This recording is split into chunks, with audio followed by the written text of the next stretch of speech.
From St. Petersburg, high above Tropicana Field, it is the series opener and the road trip opener for the Dodgers as they take on the Tampa Bay Rays. And we say welcome inside along with Oral and Nomar. I'm Joe Davis. Solana Rizzo joins us in just a moment. So maybe a change of scenery, just what the Dodgers need after losing 6 of 7 during the homestand. And you can't get much more of a change of scenery than this, going from Dodger Stadium. A really odd trip here. 2 in Tampa Bay, 3 in Toronto. Yeah, it's a weird format as far as games played with those 2 days off in between the Tampa series. But it's also going to be just different for the Dodgers in general. They're going to the only 2 places that now have AstroTurf or turf fields. And that's also something that's going to have Dave Roberts try to see how he's going to rest guys, because it definitely takes a toll on the body. And also here in Tampa, it's also different, not just because of the turf, but that you also have dirt in the infield. So that's also something that the infielders are going to have to get used to. So it's a little bit of different baseball with the dome, and you never know if the dome's going to be open or not when they're over there in Toronto. Yeah, all right, so as we get this road trip going, Oral, the big question is what's wrong with the offense and how does the offense get going? Yeah, there's a lot of different ways it can get going, but we want it to be early and often. When you talk about offense and that bad homestand, you know, they didn't score hardly any runs, 1.7 runs per game there. There's only been 1 offensive homestand in the history of the Dodgers since got it back to 1907, 1.1 runs. So these guys need to get it going. But I think really you might see some more running game. Tampa Bay really can't shut down the running game, and you need to get this early so that Scott Kazmir can relax on the mound and not think he has to carry the team. Against his former team, against the team that he debuted with several seasons ago, it's the Dodgers and the Rays in the series opener. Just a quick 2-game set, 2 here in Tampa and then 3 in Toronto. A lot of Rizzo's got more on this road trip when we come back.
Who's ready for some more baseball? Dodgers and Rays ready to start this 2-game series. Matt Moore taking the ball for Tampa Bay.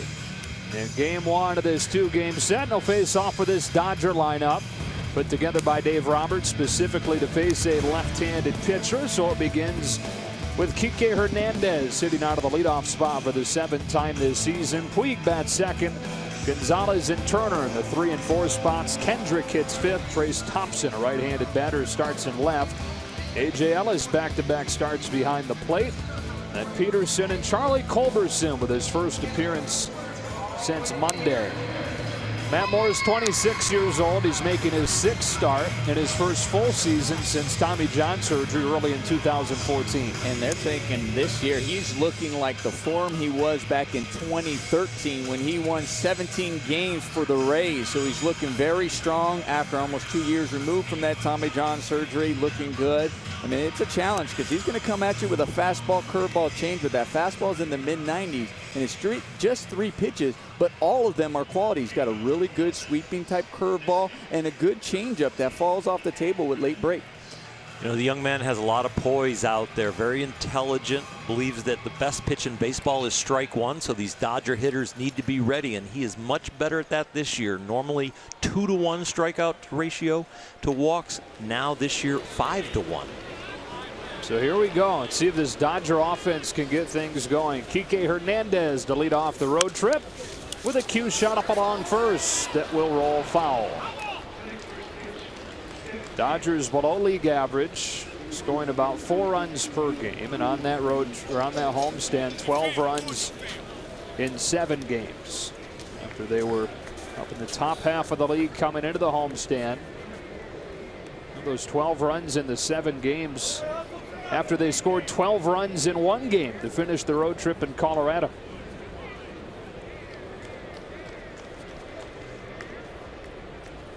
Matt Moore home with an 0-1. Down low, 1 ball and 1 strike. A lot easier for the ball club to have optimism and hope after the off day in the plane flight and the great Kershaw outing. So on the bench, when you see everybody up on the top step on the rail, still a playoff atmosphere, but you can look each other in the eyes and think, you know, we can get this done. Because that guy right there carried him to that victory and broke the losing streak. He was the first guy since 2010 to have his team's only RBI in a 1-0 complete game shutout win. Matt Latos was the last guy to do it. Hernandez swings and misses at a back foot off speed. Strike 3, 1 away. And there's that curveball by Moore that we talked about. Pretty nasty put away pitch right there, but talk about getting into him early. You saw Kike swing at the first pitch. And now you see Yasiel Puig come out for his first at bat of this trip. This is before the game today. Dave Roberts working with Puig on some things mechanically, and Dave addressed that prior to the game during his talk with the media. Said a couple things. First, Puig always stands close to the plate, but lately he started to close his stance some too, and that leaves you susceptible to inside fastballs. Well, that front shoulder of his starts leaking. He starts closing it off more. You see even his front leg. See, when you see that hip turn, or when the inside fastball comes, or when you're trying to catch up, you have a tendency to spin off. That front shoulder has a tendency to fly open. There's a couple ways you can try to fix it, and it's interesting is you actually can open up the front part. See his front foot? See how he's kind of opening it up a little bit more?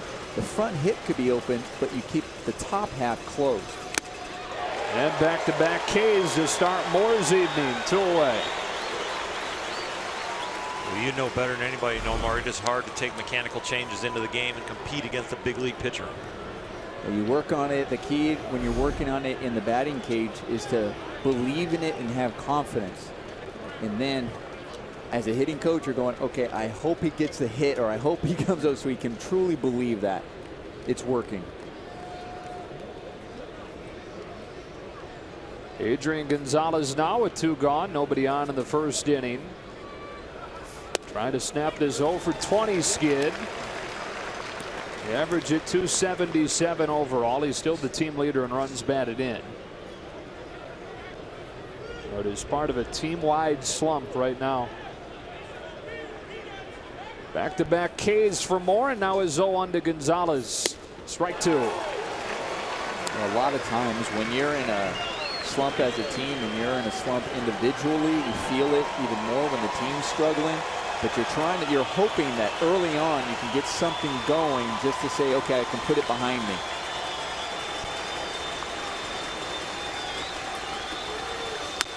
There's optimism and there's hope, but it's not a real deep-seated feeling. And the deeper we go into this game, if the offense keeps struggling, they could wander back to feeling down.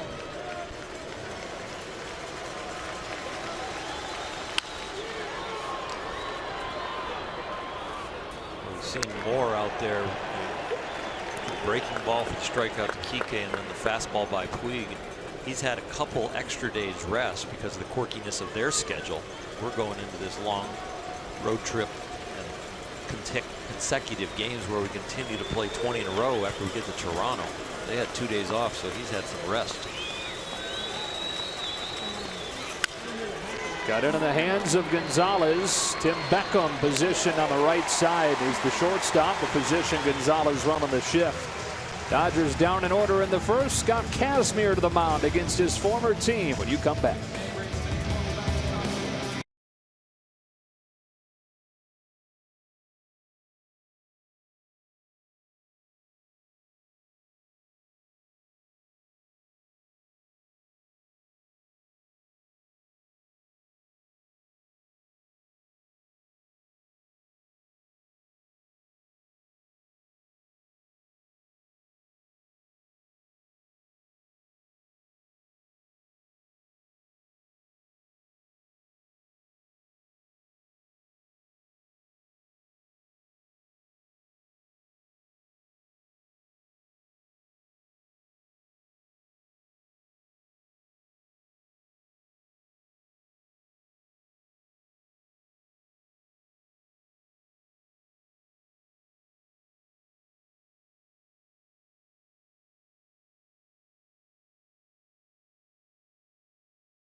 In this series in a scoreless game at Tropicana Field. Here is the starting lineup that the youngest manager in baseball, Kevin Cash, pens out.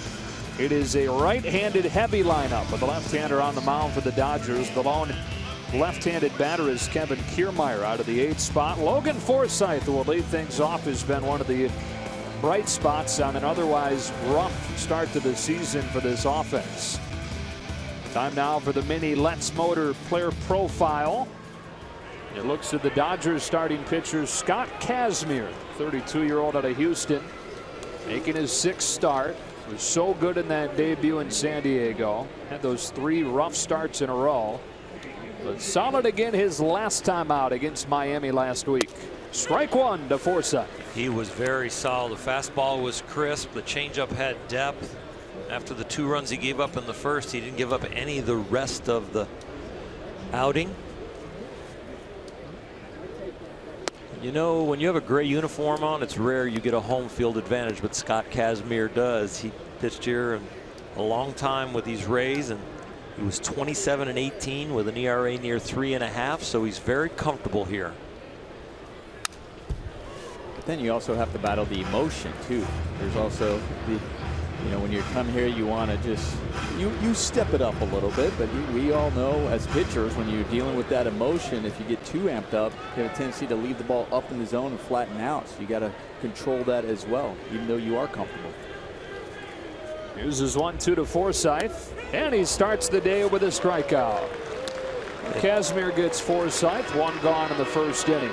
It doesn't surprise me that he finished him off with a fastball, Nomar, with that adrenaline. I watched him throw his 8 warm-up pitches before the game. The fastball was in tune, but the off-speed stuff was exactly like you said. It was too high, it was too hard, and it was up. So the confidence right now in his hand is his ace, #1 heater. Well, if you can spot it like he did on that last pitch, you'll be all right.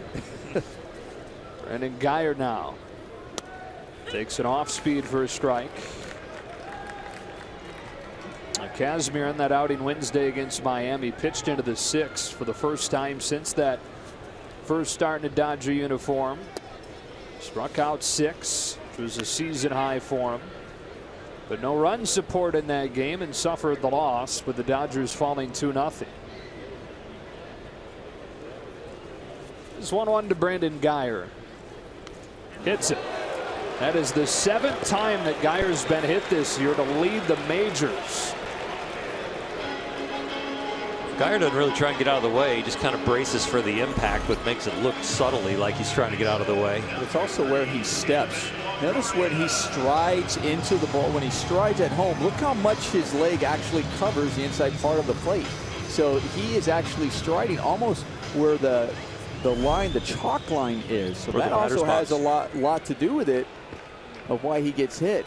Doesn't start off there, but when he strides into it, it ends up there.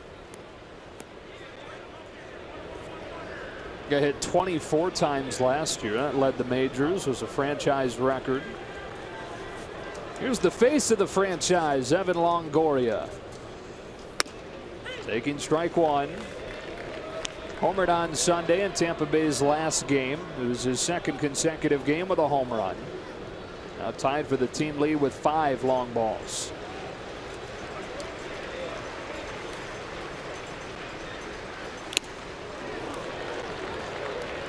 So many good years here in Tampa Bay did Longoria, where he was one of the top third basemen, one of the top hitters, period, in baseball. But over the last 2 seasons, those numbers have not been nearly as good. He's been right around a league average hitter the last 2 years. Takes it upstairs, ball 1. Said last year he felt like he was fighting himself every day with his swing, just never did feel right. While the number's not great this year, he says he thinks he's close to really breaking out. Hammers this ball deep to the left field corner. It's down for a base hit. Bounces by Thompson. Guyer will come home to score on a double from Longoria. The Rays lead 1-0. Fastball in. Longoria gets his hands in just enough. Doesn't super barrel it up, but does a great job not hooking the ball foul and getting it down the line. Well, you just mentioned that. He said he's slowly finding it. And this is a good sign for Evan Longoria, because when he is finding it, he actually does able to get on that inside fastball and keep it fair. When he is struggling, he'll actually pull off of that and pull it foul. So he may not have barreled that up, but obviously he got enough of that. So it is getting there for him. So a runner at second with 1 gone, and Steve Pearce, his first year in a Tampa Bay uniform, taking ball 1. His 10th big league season with his 5th different team. Signed a 1-year deal this offseason. Playing near his hometown of Lakeland, Florida. 2-0. So Kazmir continues to have issues in the first inning. Opponents hitting .400 against him in this opening frame.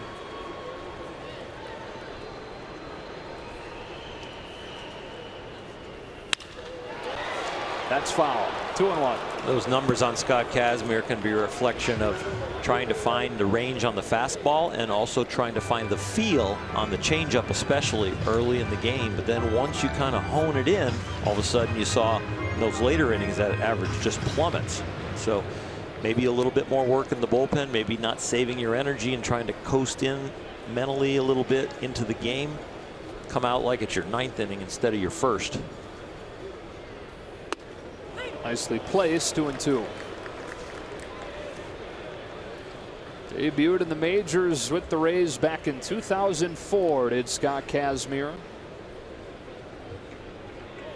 When he was only 20 years old. And his 2-2 to Steve Pearce. Pulled to third off 1 bounce. It's Turner. 2 out. That is not an easy play at the hot corner. That was a nice play by Justin Turner. It wasn't. It was one of those where it wasn't hit really scalded, really hard, but when you're looking at it, you're going, okay, he took a full swing. How hard does it hit at me? And now you're noticing the bounce because you can't really get yourself into position, and you almost just have to be like a hockey goalie over there at third base and quick with the hands and made a fine play. Hope you time it yeah. right. So you're saying glove save and a butte? That's what it was. So 2 gone in the first inning. Up comes Steven Souza.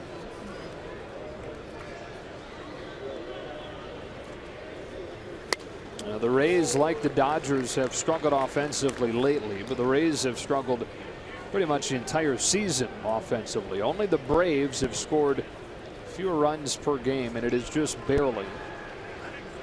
Rays at about 3.2 runs per contest. Only 6 times this season has Tampa Bay scored 3 runs or more. I had to double check that. You know, go through the game by game to see if that note was right. And they are 6-0 when they do score 3 runs.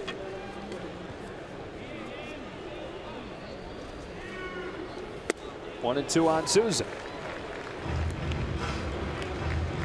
Scratch runs don't kill you. Scott Kazmir trying to get the Dodgers in the dugout. He understands the offense has been struggling. And the last thing he wants to do is put them completely on their heels and down by more than 1. Here's his 1-2. And he gets Souza with a fastball at 92. Bookend strikeouts in this first inning for Kazmir. But the Rays strike first with a double from Longoria to play Geyer. And after 1-0.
So right now they have one of the game's best center fielders in Kevin Kiermaier.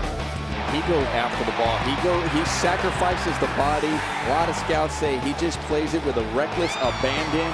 Covers a lot of ground. Good routes. Reason why? He has a Gold Glove. And a Platinum Glove last year as the top fielder in the American League regardless of position. As Justin Turner looks at strike 1. Third full big league season for Kiermaier, anchoring this Tampa Bay defense.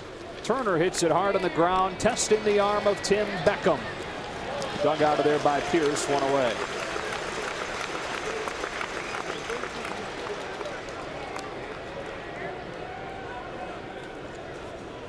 So 4 up and 4 down for Matt Moore. You mentioned Nomar was an all-star in 2013, won 17 games that year in his second full major league season. He debuted as a 22-year-old down the stretch in 2011. His second career start came in the postseason and was a really good one. Strike one on Howie Kendrick. I had that Tommy John surgery after 2 starts in 2014. And didn't return until 15 months later, midway through last year. Starting to regain that post-surgery or that pre-surgery form. 1-1. A lot of times you have surgery, whether it's Tommy John or any type of surgery. It's usually when you come back, you're going, okay, you can come back from 8 to 12 months, but it's really like a 16 to 18 month. That's scalded back up the box into center. First base runner of the day for the Dodgers comes with Howie Kendrick single. Well, the street leading up to Dodger Stadium is officially Vin Scully Avenue, and you can come to the Dodger game on Tuesday, May 10th, to get a Vin Scully Avenue t-shirt, courtesy of the Mercedes-Benz dealers of Southern California. For tickets, go to Dodgers.com/promotions. So yeah, Moore kind of eased his way back in last year, but with the extra full offseason to get ready, you're seeing a different guy this year. Absolutely, and like I said, it's usually about 18 months where you really start feeling where you're worry free. You can be pain free in play, but then when you start getting worry free about your injury, it takes about that long. And then when you're not worried about it anymore, now you can really focus on all the strength and conditioning and getting back. That's not in your mind. You're just like, now, you know, just look forward, and it seems like that's worked for him. 1 ball and no strikes on Trace Thompson, starting in left for the Dodgers tonight, taking ball 2. It's an interesting time in a pitcher's life coming back from a surgery, shoulder or elbow, because what used to be normal pain that you could pitch through, all of a sudden you get worried. You know, is that my old normal pain and this is going to be fine, or is that still rehab pain? Is that my old injury creeping back up? Did the surgery not work? So you've got to actually have some competitive tosses in there to start building your confidence. Thompson uncorks one to deep left center, way back there to the wall, and it is gone. A moonshot from Trace Thompson puts the Dodgers in front 2-1 in the second.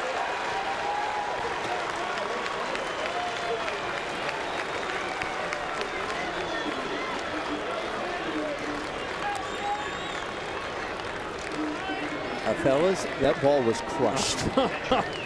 Oh my goodness.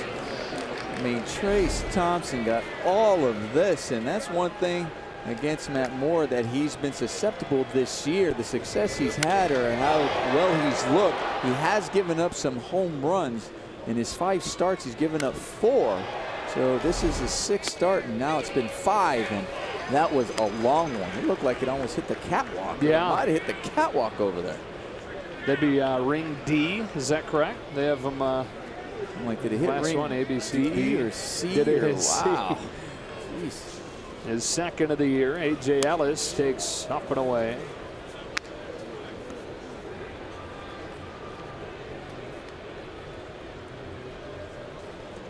Well, the Dodgers coming into this series second last in the majors in home runs. Only Atlanta has fewer. The Braves only have 5 homers.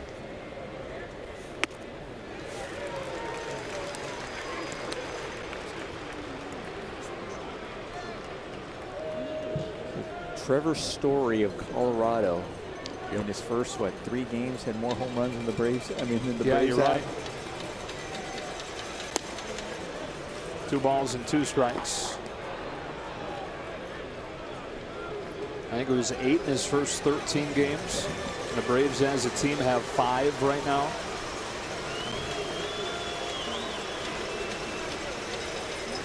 Moore to Ellis with a 2-2. It's Beckham. 2 gone. So second home run of the season for Trace Thompson was a no-doubter. And try to follow the flight of that ball and see if it even comes down. I don't even see the fans really going for it. Like, everybody's looking up and it just never comes down. Everybody's did you see Pierce at first base? Like, he was even looking at it like, where is that going? You might see more guys shaving their head, because since Trace shaved his head, he's been swinging the bat well. Yeah. Jock Peterson facing a left-handed starter for the first time this season, takes a ball. And the reason was that Dave Roberts gave was partly the book on Matt Moore. He thought that this was a particularly good lefty to get Jock in the lineup against. It's bounce foul. It's 1-1. Big thing is that his best off speed is that changeup, which comes into him and can help eliminate that as a left-handed hitter. Left-handed pitchers that like to pitch up in the strike zone, they don't like Jock in there because he's kind of got a little uppercut. He's got a little hole in the swing on the high pitches. But a guy who likes to live down, right, more in the Jock sweet spot. There's the one he wants to lay off of. Drew Smiley, who goes tomorrow, is more of a high ball pitcher.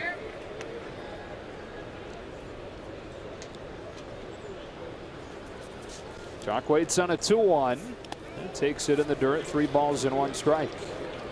And Dave Roberts has continued to say that it is not a platoon in center, even though the numbers would say so, and the game-by-game start chart in center would say so. It's been a right-handed hitter against left-handed pitching prior to tonight. That ball's hit well to deep center field. A laser shot to straightaway and gone. Looked just fine against the left-hander there. Jock Peterson with his 4th of the season. Nomar always says, how do these guys get to the big leagues if they're not hitting lefties and righties? And once a guy is swinging good, has the right matchup, you can put him in there almost against anybody if they feel good. And Jock right there on that swing feels awesome. A low fastball, what they know he can handle, and he doesn't miss it. And that was an absolute laser to center field. That one we saw. You can see where it hit on the batter's eye. And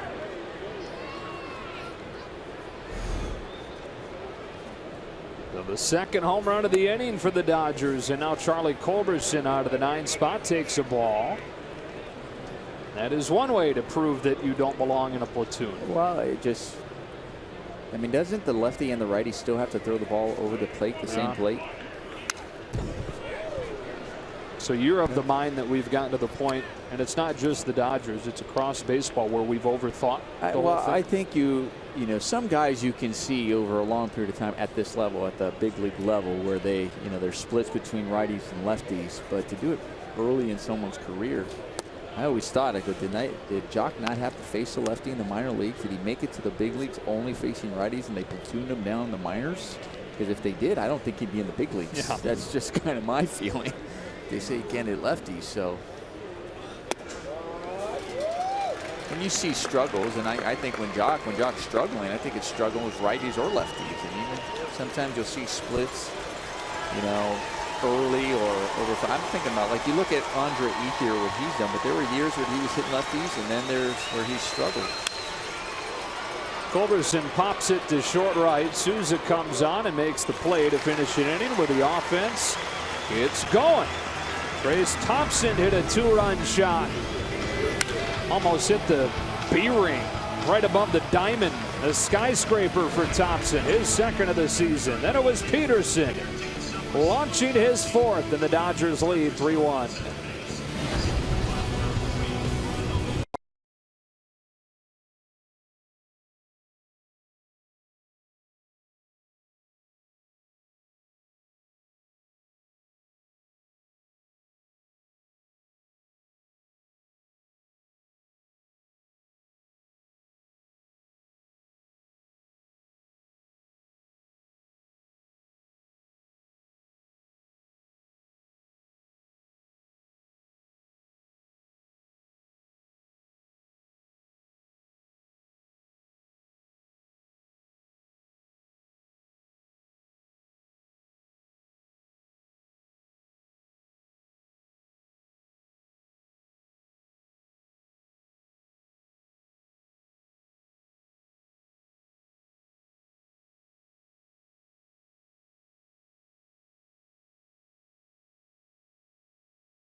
Only 12 runs in 7 games on the homestand. Gets 3 in the second inning alone.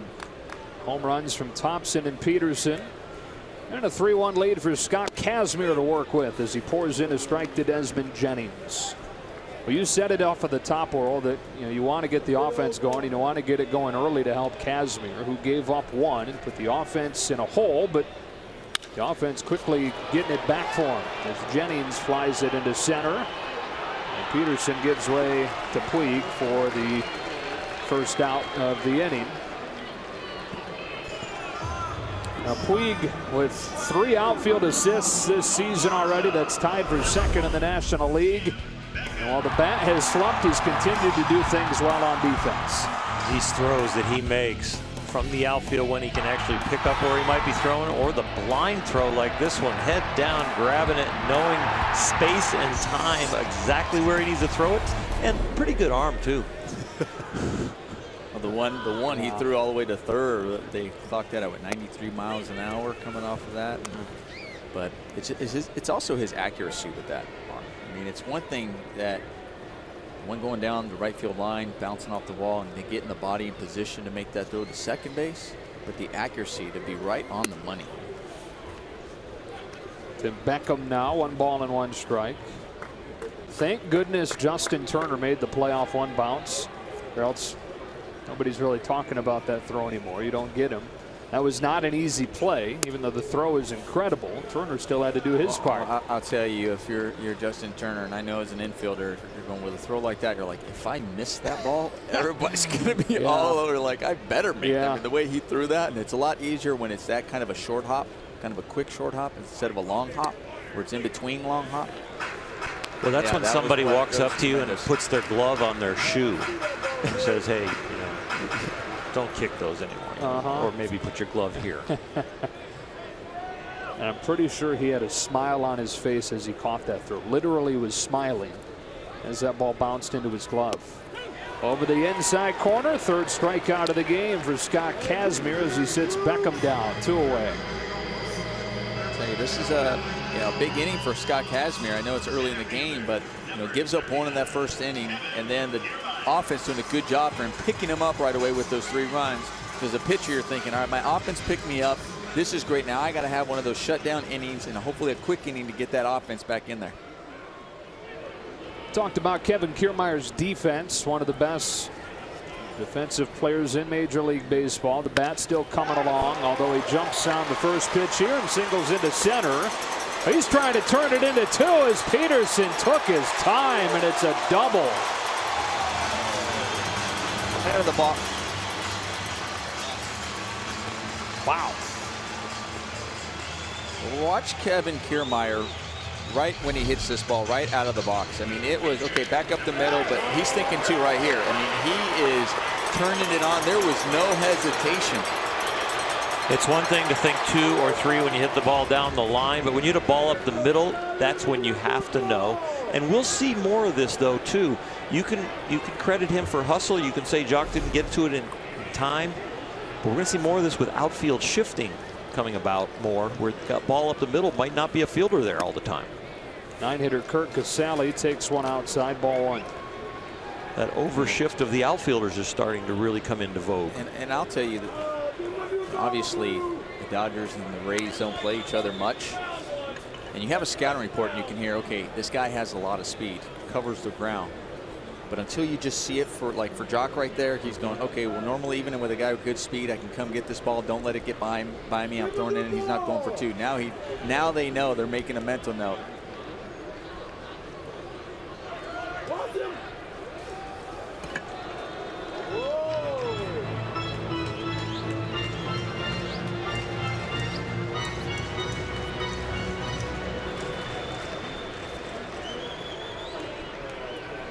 So Kazmir trying to pitch around the hustle of Kiermaier, bringing a 1-0 to Kurt Casale.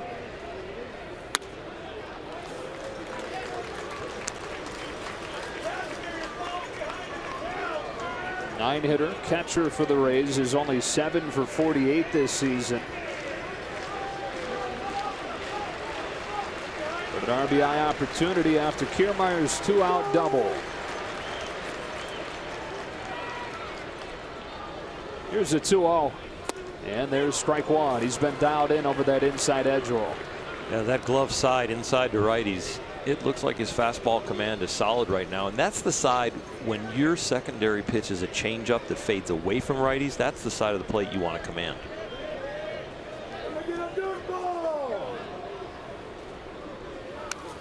Try to go in there again, 2-2.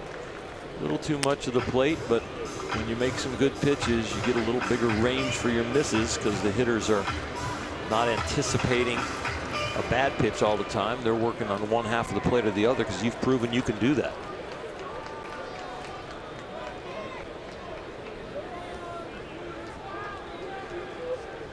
Kazmir got Jennings to fly out. He struck out Beckham. And now Casale takes upstairs and the count goes full.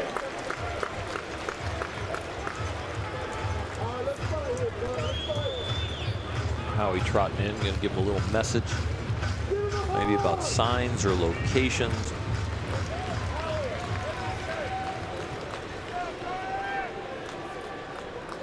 How much would Scott Kazmir love for his 100th career win to come against his former team,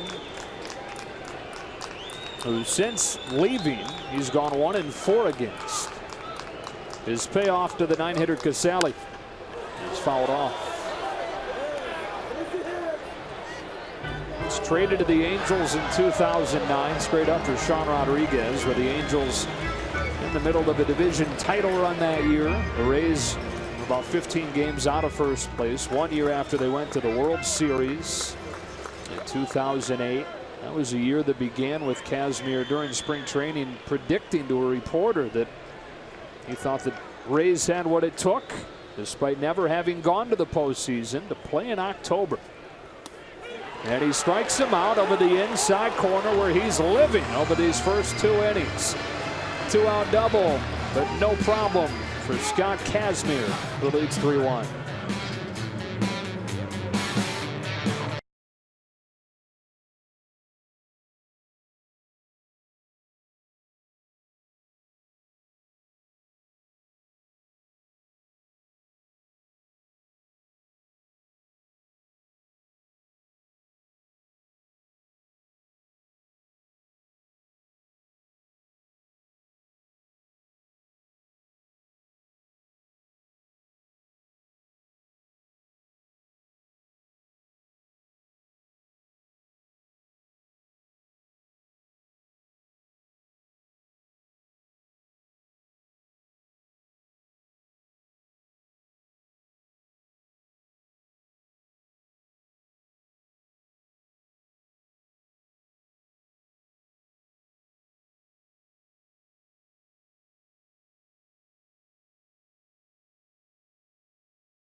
Three to 1, Adrian Gonzalez due up third in this inning, and certainly Agon happy to be away from Dodger Stadium considering the horrific trip offensively, you could say, during the homestand. 0 for 20 on that homestand, and since 1900 only 3 other Dodgers players had at least 20 ABs and no hits on a homestand. Carl Furillo in 52, Franklin Stubbs in 1987, and our own Jerry Hairston Jr. guys in 2012. Dave Roberts talking about the anemic offense during the homestand, not just Adrian Gonzalez saying, you know what, sometimes it just happens that way, everyone at the same time. And I think that's the biggest thing, guys, is that it's not one guy where a lot of times you can hide it. It's just been one of those things where everybody has picked the same time to slump. Not fun. Kike Hernandez ahead of the count 2-1. And we talked about it during that week where you know, when you're struggling as a team, it's, you know, hitting's contagious. Well, struggles can be contagious because you start pressing and try to do too much. We even heard some of the guys get interviews saying like you're trying to hit a 3-run home run with nobody on. And you're just pressing and thinking, okay, the harder I swing or the bigger I swing, I'm gonna snap us out of it. I'm gonna get that big hit.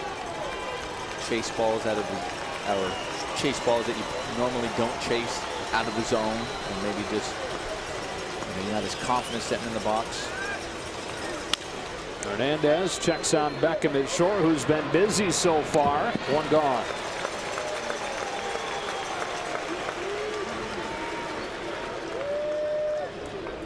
Former top overall pick in the draft, Tim Beckham, back in 2008.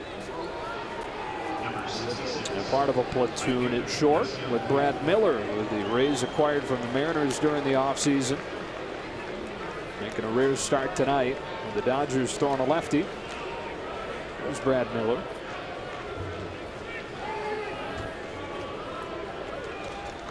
So now Puig, who struck out his first time and hits this ball in the air to center. Kevin Kiermaier is under it. That thing had to threaten some of those catwalks up there. There are different ground rules for different catwalks in this ballpark. So you're talking about War and Peace? The way they had to write them all and we had to listen to them all? Yeah. So you got the D ring. That's the one that goes, you know, the lights that you see there. It's the one below that. C ring just above it. B ring to the top of your screen now. And out of your screen is the A ring. Hits the C or D ring, so the bottom two rings in fair territory, it's a home run. But where you've got the craziness is A and B. It hits those in fair territory, it's a live ball. But if it stays up there in the B ring, it's a ground rule double. Yeah. And if it stays in the A ring, you're Superman. You're getting the ball up there. And I think you should get a Cupid doll if it hits any of them. Interesting to see that line right there. That's in the B ring, showing where the fair foul line would be. So the umpires can make judgment on that ball. There it is. Highest foul pole in the world. 2-1 on Adrian Gonzalez, and that snaps the skid for him. Snaps an 0 for 21 to keep this third inning rolling. And sometimes, Nomar, that's all it takes. Sometimes you're looking for that one maybe off the bat where, you know, kind of a full swinging bunt that you get a base hit. But it's always nice when you get the nice solid one back up the middle. Everything just looked nice and pretty right there. He didn't pull off with the ball. All the things he's probably been working on in the cage to try to snap out of it. Wow. That was it right there. See if Justin Turner can do the same. 0 for his last 11. Ball one. Dave Roberts saying Turner likely will DH tomorrow. Nice opportunity for the Dodgers to come on this trip to 2 American League ballparks. With the offense trying to get going and with a long stretch without off days coming up. Chance to get the extra bat in the lineup and a chance to rest some of your guys positionally. I think there's 3 guys in the Dodger lineup that can really take pressure off the offense. And it's the 3 guys that we really expected to be consistent at the beginning of the year. Justin Turner, Adrian Gonzalez, and Howie Kendrick. And those 3 guys are doing their normal thing. They're 1 for 3, they're 1 for 4, and then on their big nights, they're 3 for 4s. When the offense will settle in. Little jam shot up the right field line, and Justin Turner makes the turn to go to second for a double. So that's how his little skid breaks. Gonzalez and Turner do it in back-to-back ABs. Well, what we're just talking about, doesn't matter how it happens, whether it's the one where it's, you know, you get jammed and it finally finds a hole or finds someplace out there. You're going, all right, good. Thinking positively, like maybe my luck's changing. That's a good sign. So you're happy about it. Or you're the other way where Adrian, where it's just a nice solid hit back up the middle. And hopefully little things like that. I mean, Howie had a nice hit in his prior at bat, and what I liked about it is where it went for a base hit right back up the middle. 5 hits already for the Dodgers. Second and third with 2 gone, and Kendrick takes strike 1. Runners in scoring position was a huge issue on the homestand, and runners in scoring position has been something that Howie's not been able to come through in yet this year. Still looking for his first RBI, and an opportunity for it here with 2 gone in the third.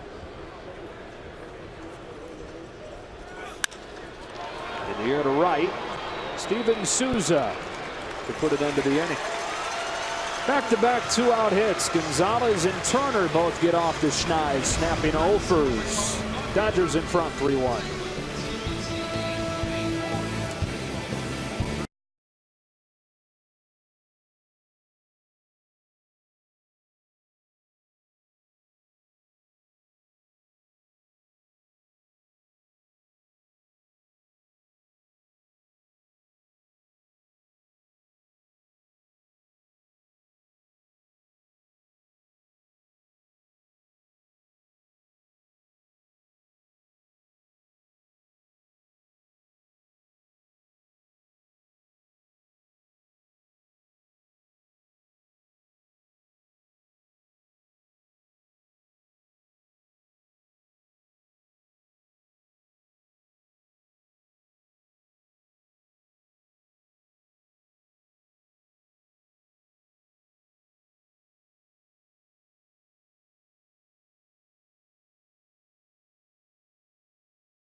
The highest winning percentages among pitchers in Rays history. Number 4, the guy on the mound for the Rays tonight, Matt Moore.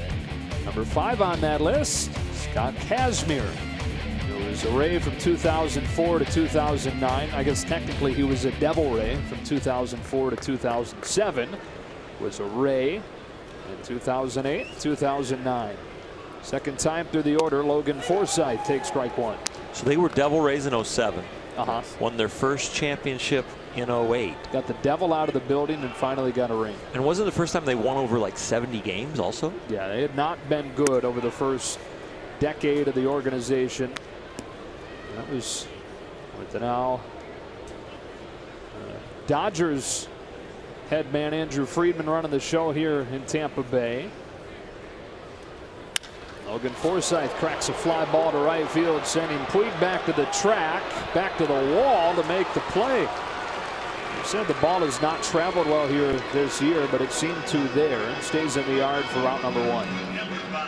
You thought it traveled really well when you played here, Nomar. I thought it was very fair. I thought it was, you know, anytime you're usually in a dome, you think that it's fair because there's no wind or air to really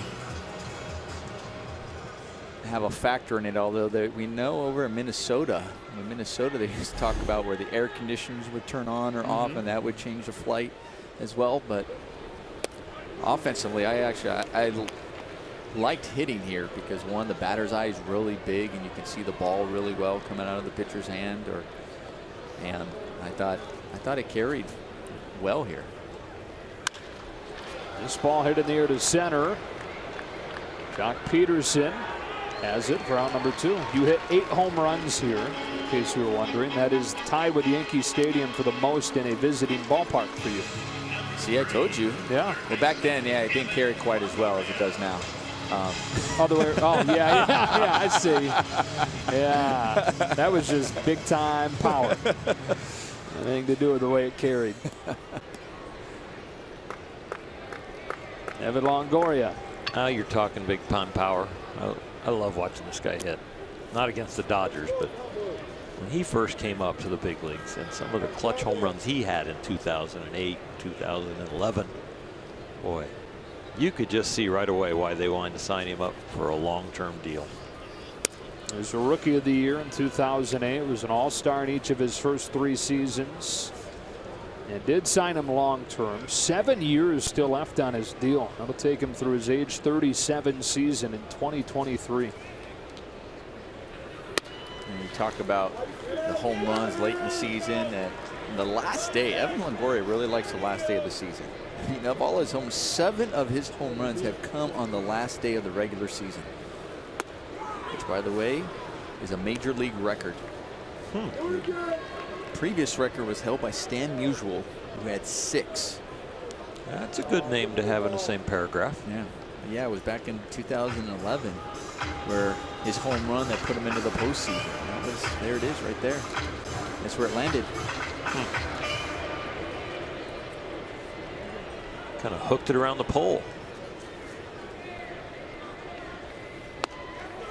And he walks here against Kazmir to keep this inning alive. That was on that crazy final day of the regular season where the Rays needed to come from behind to win their final few games. And the Red Sox were in Baltimore, losing to a hapless Orioles team to allow the Rays to win the division and win the wild card and get into the postseason. Weren't you here for ESPN during that run? Yes, I was. I was doing that game. That was an incredible comeback, and his home run. That was, and then all the games that were going on at the same time. And it like literally felt like, I think within 15 minutes, just all the divisions changed. Right. It was like March Madness for baseball. Yeah.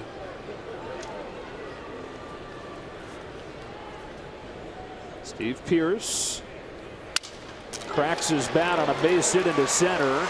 Longoria holds, and Peterson throws it back into second. So Steve Pearce is 1 for 2, and back-to-back 2-out base runners brings up Steven Souza.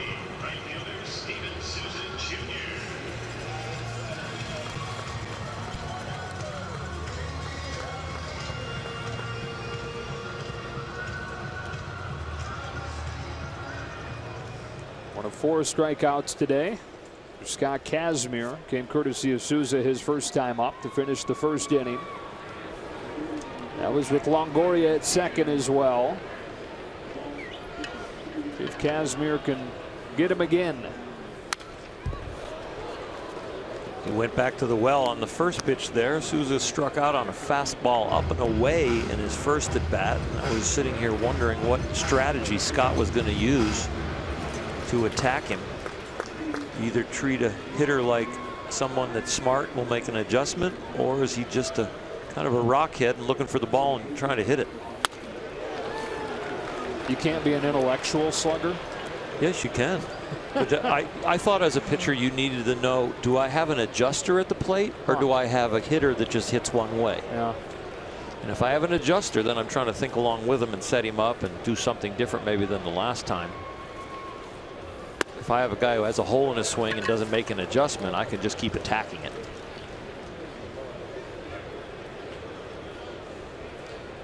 It's kind of like in poker, you can't bluff a dummy.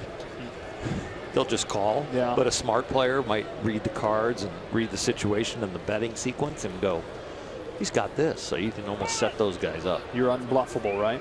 At the poker table? No, I'm bluffable. Yeah. Yeah. Depends on the situation again. I don't play very much. No. 2 on, 2 out, 1-2. Got him with a fastball. Just like in the first inning, Kazmir uses a fastball to strike out Souza to strand a runner in scoring position.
by the dodged.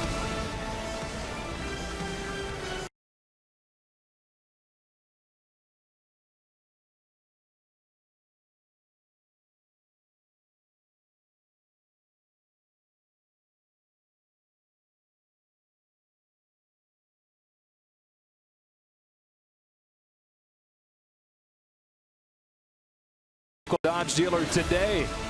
And by Carl's Jr., the $4 real deal. 4 items for just $4 at Carl's Jr. Trayce Thompson's 2-run homer gave the Dodgers the lead in the second. He's ready to lead off the fourth as we look back on our Carl's cam. This ball apparently hit the C-ring catwalk. And we didn't think we saw it come down. And we're getting confirmation that it in fact did not come down. It's the 6th time since they started playing baseball here in 1998 that a ball has hit the C-ring catwalk and not come down. John Jaso, Jason Bay, the other 2 guys that have done it off of the C-ring, that is. 3 other times it hit the D-ring and didn't come down. But the C-ring, I mean, that thing is way up there. My brother's sitting right down below us, and he's texting me during the game going, did you guys see it on camera? Because with the live eye here, I don't think the fans could see it. My whole family who's here didn't see it. C-ring is the one above the lights, by the way. Right in the middle. Right there. Just barely above the lights. That was far. Yeah. I think he got it off the end of the bat. If it's still up there and it's only the 6th ever, you got to get that ball for a souvenir. You want to go get it, Nomar? Nope. Joe? Oh, that thing bounces up and gets Kirk Casale under the mask. Right under the chin.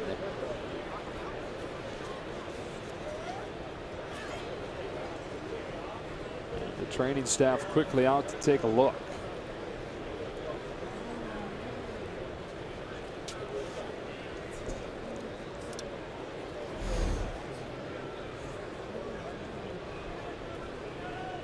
And there is some room there under the basket. Boy, it does get him right by the Adam's apple. The late great trainer for the Dodgers, Dr. Bill Bueller, invented the little plastic piece that hung down from the mask that protected Steve Yeager when he had a broken bat hit him in the neck. Yeah. Well, now it's a little shorter on that mask. Yeah. Now they don't use that because they have that extension on the mask. And a lot of times too, they're taught when you're going down to block to actually stick your chin down, stick your face down for that reason.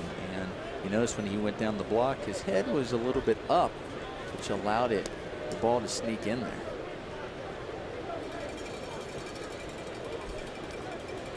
So good to see him staying in the game here.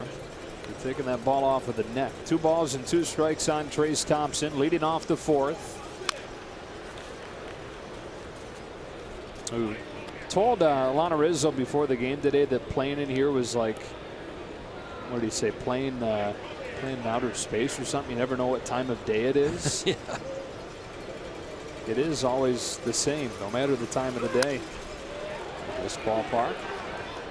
Although I will say that it's brighter in person in here than it seems to be when you're watching on TV. Yeah, on TV it seems a little flat, I think. You're right. And I think maybe it is the lighting. And they get some people in here. This place rocks because there's no place for the sound to go, of course. It just kind of echoes. I remember playing in the King Dome in Seattle. Oh, that place got loud. Really loud. Oh. Like so loud that your first baseman comes in to talk to you, or your shortstop like Nomar comes in to talk to you, and you put your gloves up so the lip reader supposedly can't tell what's going on. He's got to almost yell, and he's like 3 feet from you. Yeah. Thompson in the air to center. Kevin Kiermaier. Thinking about loud places. The other place that would be loud, and it wasn't the Dome. It would also be when they would sell out it's called a Progressive Field, but back then Jacobs Field, the Jake. That place would get loud. And I know it as middle infield, and when you're even talking to your infielders or you're talking to my second baseman, You couldn't hear, it was all kind of gestures were like, you always do open mouth, closed mouth anyway, but even just trying to talk to them, you had to get really close to each other. You better tell the viewers what open mouth, closed mouth means. And a lot of times is when you see the middle infielder and the guys on first base, you have the open mouth and you're letting the second baseman know that he's covering the bag in case the runner steals. And if you close your mouth, you're letting them know that you got it, that you're going to be covering the base in case the runner steals. So, did a guy ever come from another team and did the opposite? Open mouth, closed mouth. Yeah, like no. I'm not figuring out why closed mouth is you. Usually you answer. Because I was going to say, what if you both have closed mouths? No, that's when it better be the right answer. Forsythe gets Ellis. So usually if I'm looking and I'm going, okay, closed mouth me, he'd have an open mouth you. Okay, you, because that's the way you're going. Like when you say the word me, you're having your mouth closed, so that's why it's closed. Like you're saying me, and then you, your mouth's kind of open, so you're like you or me. So he's saying you back while you're saying me, open mouth, closed mouth. And with a veteran at second base for the Dodgers, either Utley or Howie Kendrick, and a rookie at short with Seager usually, or Culberson, who's given that sign? Still going to be the shortstop. Shortstop, you're still going to go with the shortstop. Yep. And I mean, they could overturn you. Overrule they overrule you. Go, listen, no, I think it's better I get this. Oh, okay. What sign is overrule? Well, if you have a closed mouth and they look at you and they have their mouth closed, you're like, yes, sir. Yes, veteran. Yes, okay. 0-2 on Jock Peterson, who homered off of the batter's eye in center his first time up.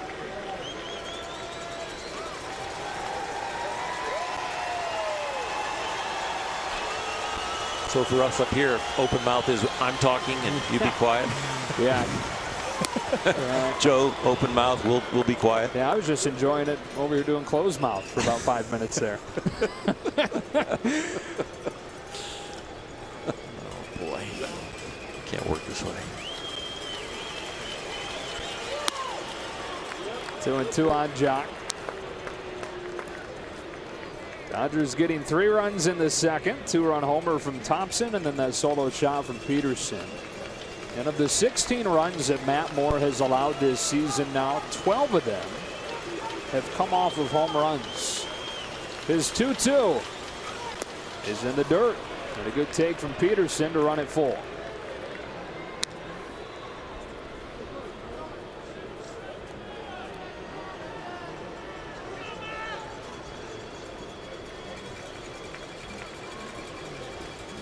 Moore struck out the first 2 batters of the game. Doesn't have a punch out since getting Hernandez and Puig.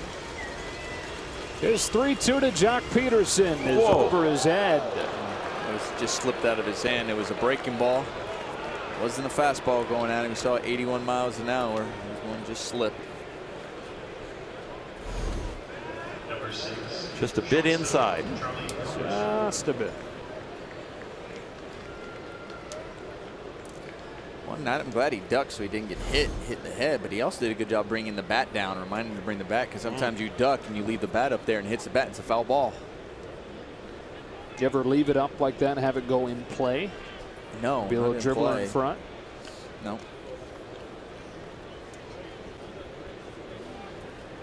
So the walk keeps the inning going, and the 9-hitter Charlie Culberson comes up against Moore.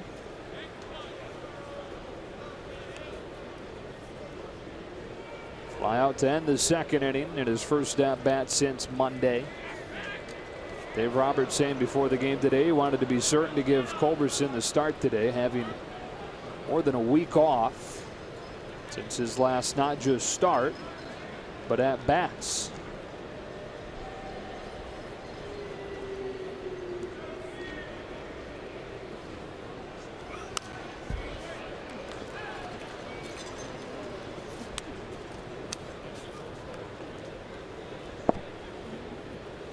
Able to make the roster with some of the injuries the Dodgers had in the infield.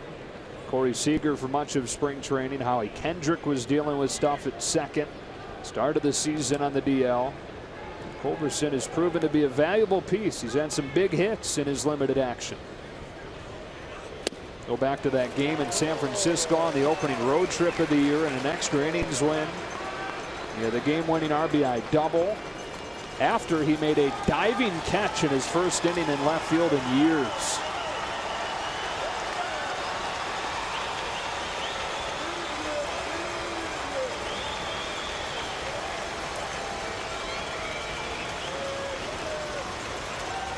Matt Moore's 0-2 will come after a toss to first.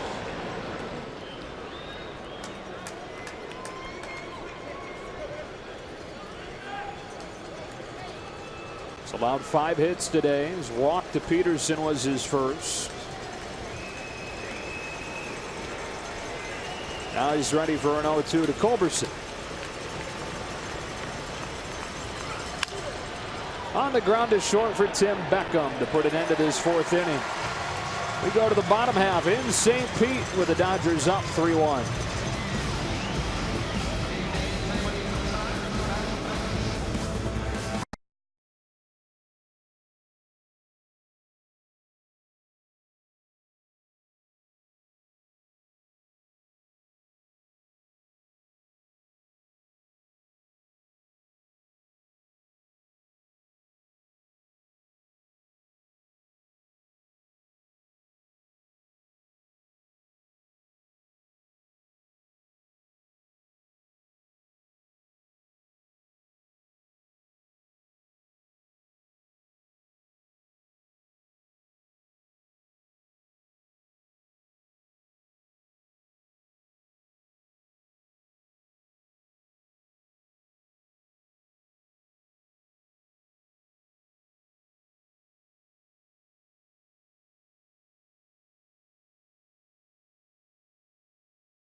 Here in St. Pete is that this ballpark is hard to get to for the folks in Tampa and the surrounding areas. They've gotten permission from the city council here in St. Petersburg to open up a search outside of the city limits.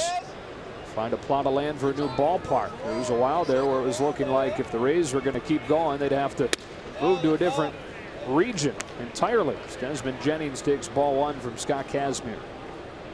There's some places about an hour outside of Orlando which you could attract from both sides, the Orlando side and the Tampa St. Pete side. A 50-minute or hour commute from Orlando, you could start to draw a lot of people from that area. 2-1 on Jennings. This ballpark is about 20 miles from Tampa. So they're the Tampa Bay Rays, but this park is not close to the city of Tampa. And initially the contract between the city and the club in regards to this ballpark kept them from looking outside of St. Petersburg. And that contract goes through 2027. So in order to get out of it, it was looking like the Rays were going to have to leave town. The city council voted to allow them to look in the surrounding counties like you talked about, perhaps between here and Orlando. Commissioner Manfred said that he supports them staying as long as the ownership group continues to support them staying in this region.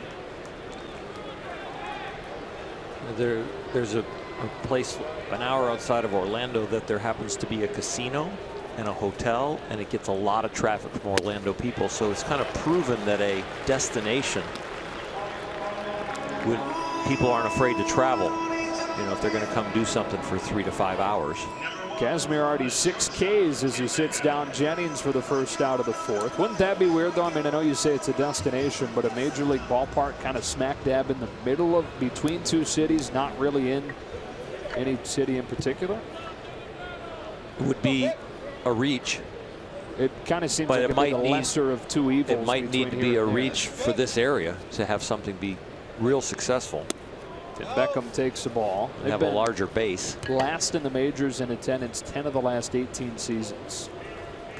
And that's really telling because they put some great teams out there. It's not, as you mentioned, over those last 10 years, they have been a solid team. And Beckham rips a base hit into left.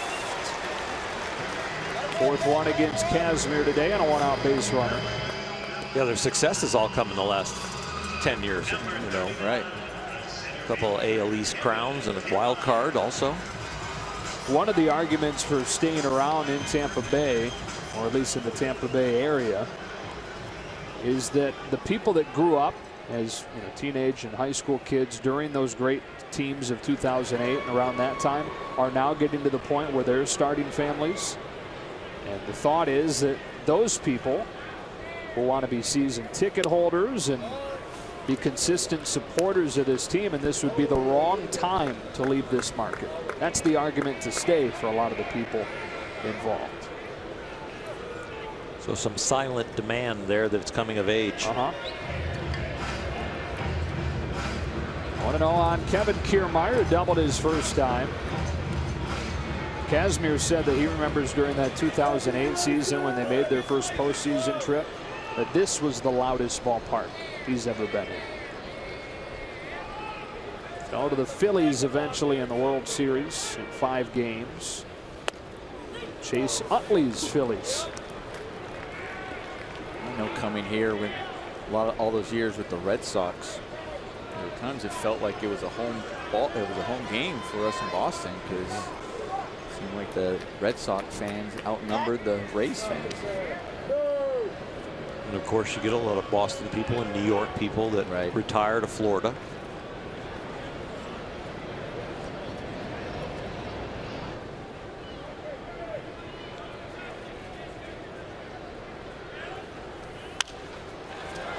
Popped up, foul ground. Turner near the dugout makes the call and the catch for the second out. Pop up near the friendly dugout. It's a little bit easier to go over there by your dugout and get the right information instead of the silent treatment. And that's important here because the ball is going up in the air because the roof is white. Sometimes you can kind of grayish with the ball. It looks kind of like a baseball, rubbed up baseball. So you can, at times you can lose it. So you really, when it goes up, you don't want to take your eye off of it. So having help to let you know how close you are to the rail is good so you can keep your eye on the ball. Kirk Casale struck out his first time and takes ball one. Do you ever get the opposite of help, not just the silent treatment when you go into the wrong dugout? You get people trying to watch out. You're going to hit. I never really felt that other than just not hearing anything or no help at all. Or when you get near the rail, they scatter and aren't going to help you if you fell in. That's true. We've had guys over there yelling, "No more room, no more room, stop, stop, stop," when there really is about another 6 feet. Right.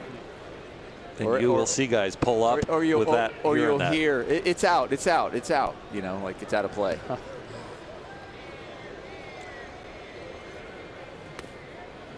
Kazmir's fallen behind 3-0 on the 9-hitter. That kind of gamesmanship never escaped Mr. Tommy Lasorda. No. Oh, Tommy was not the strong silent type. He was the strong gamesmanship type. Yeah, Tommy would go oppo on him.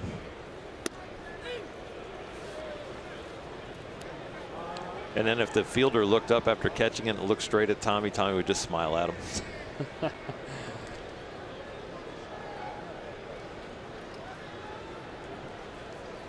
Back him at first with 2 gone and a 3-1 after a throw.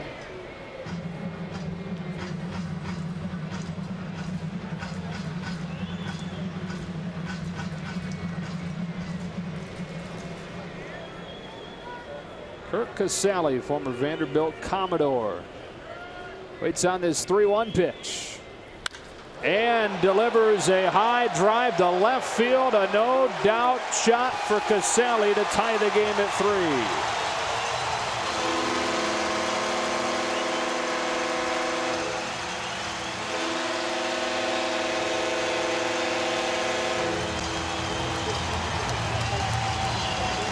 Both these teams came into this game having trouble hitting with runners in scoring position. They're both still having trouble hitting with runners in scoring position because the runs have all come with home runs, and this one just with a man on first, and that's not scoring position. But right now, for both teams, if you are in the batter's box, you're in scoring position. Well, Scott Kazmir knows he's pitched here before, trying to keep the ball down, looking for those ground balls, anything up. Talked about the ball carrying decent here at this ballpark, and that ball was up in the zone, and he did not miss. Second one for Casale this season. Strike one to Logan Forsythe. So Kazmir allows the home run here with 2 outs. The 6th home run Scott has allowed in his 28 1/3 this season.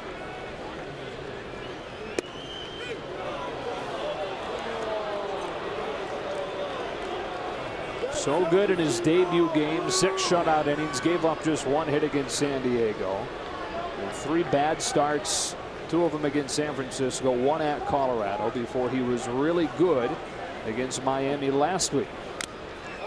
And he's been pretty good for the most part in this one.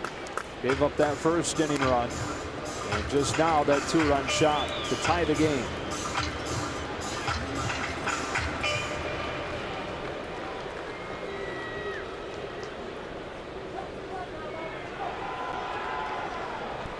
He's ahead of Forsythe 0-2.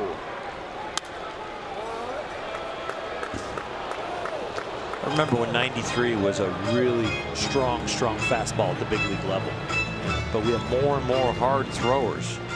And so as the big league hitters have gotten used to hitting 93 and above, you still have to have now even better location, even though you can throw 93. Because relatively to the hitter, it's kind of common. Right, you're like, I'm glad it's 93 compared to the 96 and 97. Right. You see. Yeah. But when 93 in my day, and maybe early in your day, Nomar, was really a big time fastball. Right. Forsythe fends it off into right. There's Puig to retire the side. But the Rays tie the game with a 2-run shot from the 9-hitter Kirk Casale. On to the 5th, locked at 3.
Starts. Here he is in a tie game into the 5th, off of the hook for the time being with a 2-run home run from his battery mate Kirk Casale. And ready to face the Dodgers order for the 3rd time. Hernandez, Puig, and Gonzalez coming up against the left-hander born here in Florida, Fort Walton Beach. It's in the Panhandle.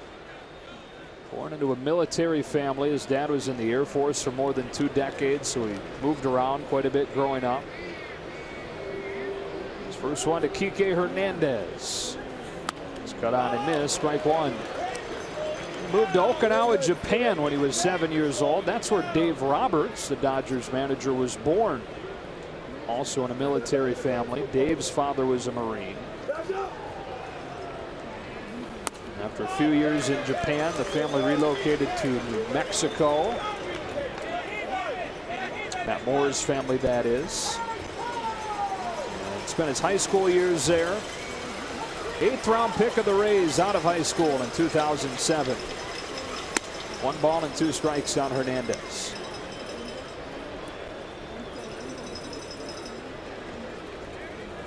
That 2007 draft where the Rays took him, they took David Price, 1st overall that year out of Vandy. That has been the staple of this organization, guys. Never really have they been a powerhouse offensively. There have been some additions to the team that could score, but it's been pitching and defense, and the development of that pitching has allowed them to be competitive with the 2nd lowest payroll in baseball.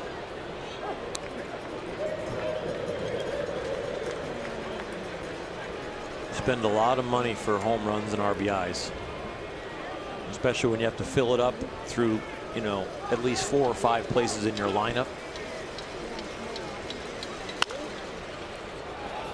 It's a foul ball. You can get some good young arms out of the minors like they have, especially in the starting pitching area. Kazmir, Moore, Price. What they've had trouble is keeping them. Yep. Those young arms have a chance to test free agency. Yeah, they time it up with the arbitration level of, you know, your timing in the big leagues, and then the free agency level, and they've got a time there maybe of 2.5 years where maybe a group of guys can really excel and they can hold on to them and afford them. Yeah, you're not keeping these guys past their initial contract, right? So what they've started to do is guys like Moore and Chris Archer, early on, after they establish themselves as capable big leaguers, really early on, they tear up those rookie contracts and sign them to longer-term deals as Hernandez walks after falling behind 0-2. But they sign him to long-term deals in the case of a guy like Chris Archer, who should be getting paid a lot more. But because they talked him into signing really early on in his career, he was happy with the deal at the time. And he's locked up a long time through 2021. It's the same thing with Matt Moore, who's wrapped up through 2019 because they had the foresight, like you said, Nomar. If they get to free agency, they're not keeping him. Yasiel Puig. There's a little bit more need from the pitcher standpoint compared to the everyday player to sign that contract early because of pitching injuries are so prevalent. Where an everyday player might say, you know, oh, well, I could be out maybe 2-3 months with a knee problem, or I might end up with a little back problem, so I'll be okay. I don't really need all that security. But the pitchers, they're a little bit more anxious about, want to sign something that'll secure them that income. Chris Archer, you saw there, came up through the system but was not drafted by the Rays. He was drafted by the Indians, traded to the Cubs, traded to the Rays. The Matt Garza deal. 1-1 on Puig.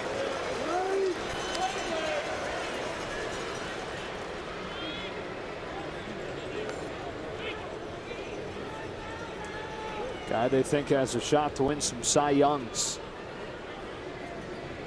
The numbers so far not good. Still collectively as a staff, they're number 2 in the American League in ERA. Puig hits a rocket that takes a bad bounce on Longoria at third, and there is no play. It's that infield that you hated playing on, Nomar. That one just came up. Usually on this field with the dirt, when it goes from the turf to the dirt, it's the second hop on the dirt coming off the grass. And that one just came up on Longoria. I don't know if it was the second hop, but you can just see right there where he was in position reading it, and oh, got his other hand pretty good.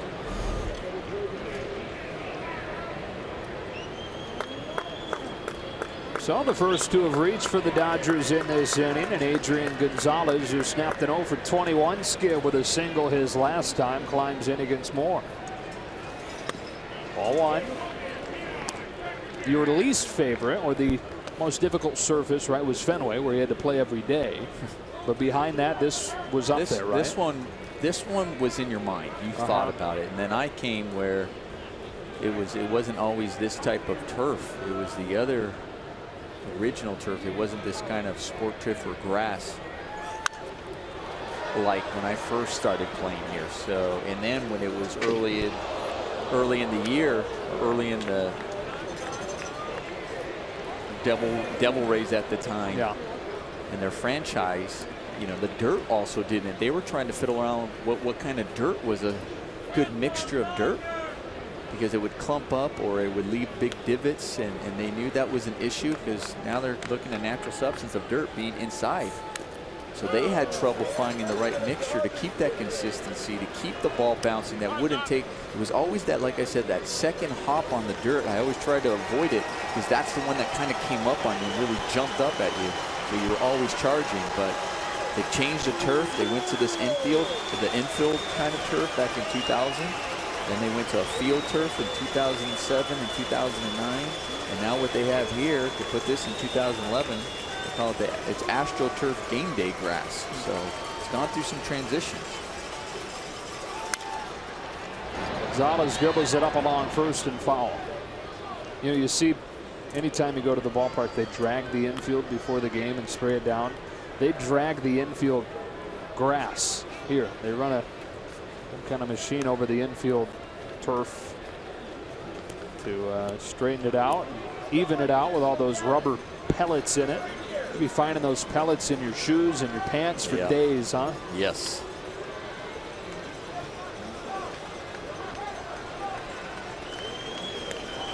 Two on, nobody out in the fifth inning in a tie game, and a 1-2. Gonzalez strokes a slicing liner to left center. There's Kiermaier running it down. Hernandez back in safely.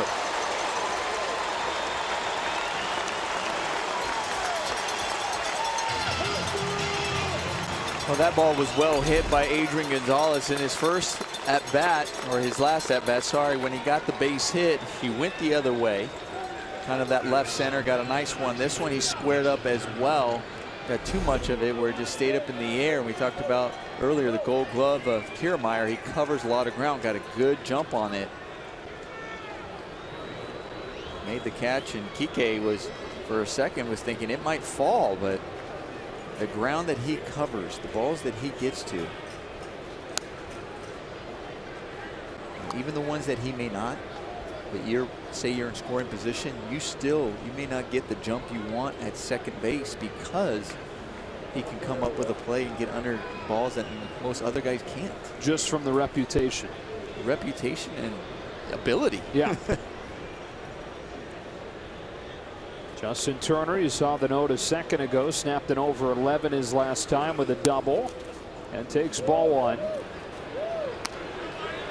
There's a thing going around the American League East now during batting practice, and he's been in the league 2 full seasons now, Kiermaier has, but if a guy hits a ball well that doesn't quite get out during BP, it's a running joke in the American League East. Kiermaier would have had it.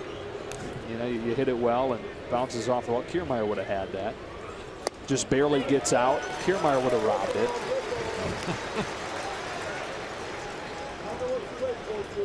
Because he does. No.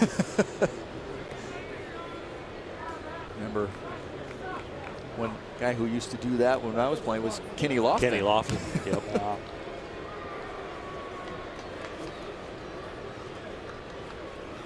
Yeah, Kenny Lofton could leap small buildings with a single bound.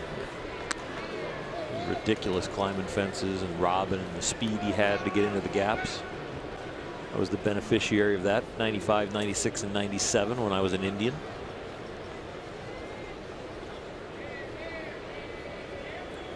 It wasn't bad having Omar Vizquel at short either. Oh, man. Alomar at second. Yeah, Kenny covered my mistakes, and Omar got all the ground balls that were hit. And how about Robbie over there? I didn't have Robbie. I had Carlos Baerga. Carlos. So Omar got everything. Yeah. Carlos got what was to him. Right. Yeah. Carlos could catch stuff right at him. He could make the play. First and second with one away in a tie game in the fifth. And more to Turner with a 2-2. In the dirt, kicks away from Casale, and Hernandez read it well, taking third. Extra large advancement by Kike right there, with the offense struggling with runners in scoring position. First and second, no out. Adrian makes the out on the line drive. Justin Turner up there, another one of our RBI guys. And Kike getting over to third now with one out, makes it a lot easier at bat. A lot more ways to get him in now. Dodgers trying to jump back in front. Half inning after the Rays tied the game on the Casale homer.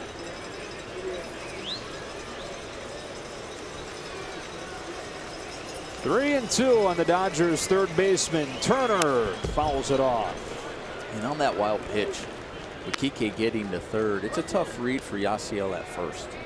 I mean, because you see the ball in the dirt, you're reading it, but you don't know if the guy in front of you is going to go or not, because the ball really didn't bounce really far away from the catcher. So then if you see him go and then you kind of hesitate and then go, well, the catcher has an opportunity to throw to second base and get you, so he's better off just staying.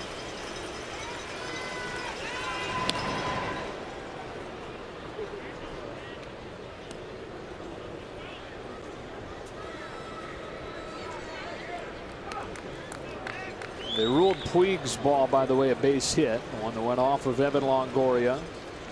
Dodgers at the corners and one away. And Matt Moore to Justin Turner with a 3-2 pitch.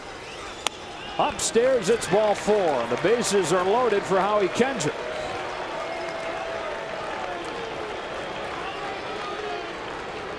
Third Matt Moore walk brings Jim Hickey out of that dugout.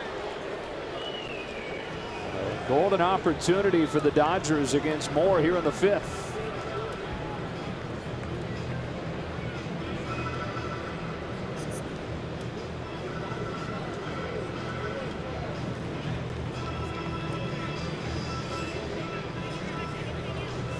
How do you know a standout high school senior athlete?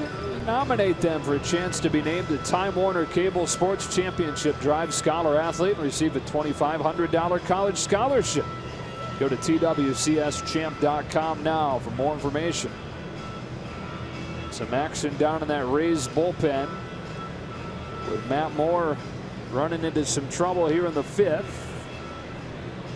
Dodgers have loaded the bases.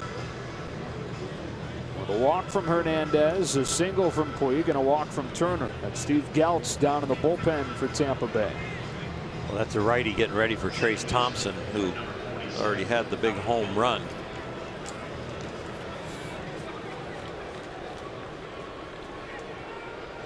Mound visit to delay to get him ready. He's not even close. The catcher's not even down in his haunches down there in the bullpen, but now they start to move that way. Howie Kendrick looking for his first RBI of the season, and he's got it with a base hit to left to score two and put the Dodgers back in front. First RBIs on his first extra base hit. A two-run double for Kendrick, and the Dodgers lead 5-3. Good timing by Howie Kendrick, but we talked about when you're trying to get out of the slump. I really liked this first base hit going back up the middle, which was good signs because that's where Howie's strengths are. You know, right field up the middle.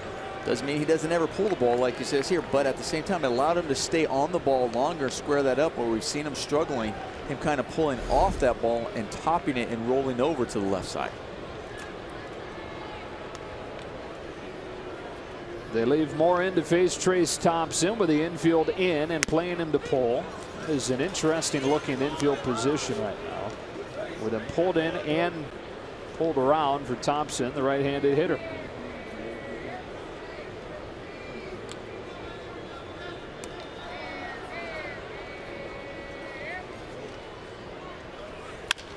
Trace bounces one against the shift into center. Turner's in. Puig coming home. He slides in safe. A two-run single for Thompson. And the Dodgers lead 7-3.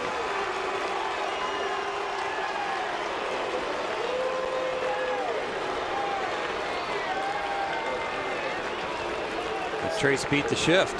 The three on the left side, you can see right there, and he just stays inside the ball and grounds that ball right back up the middle to the second base side, which is a hole. A nice slide right here by Howie Kendrick to get under the glove. Let's take one more look. Not an easy slide, because usually you slide with your cleats up so they don't stick. And see the way Howie's foot stuck at home plate because it's down right there. Oh. so glad he didn't get hurt, but a lot of times your spike can stick into the dirt and you can really roll your ankle, but he didn't. Fine slide and was safe. That is going to do it for Matt Moore. Dodgers with 7 against him, and Thompson at first, his responsibility. Steve Geltz comes in with the Dodgers up 7-3.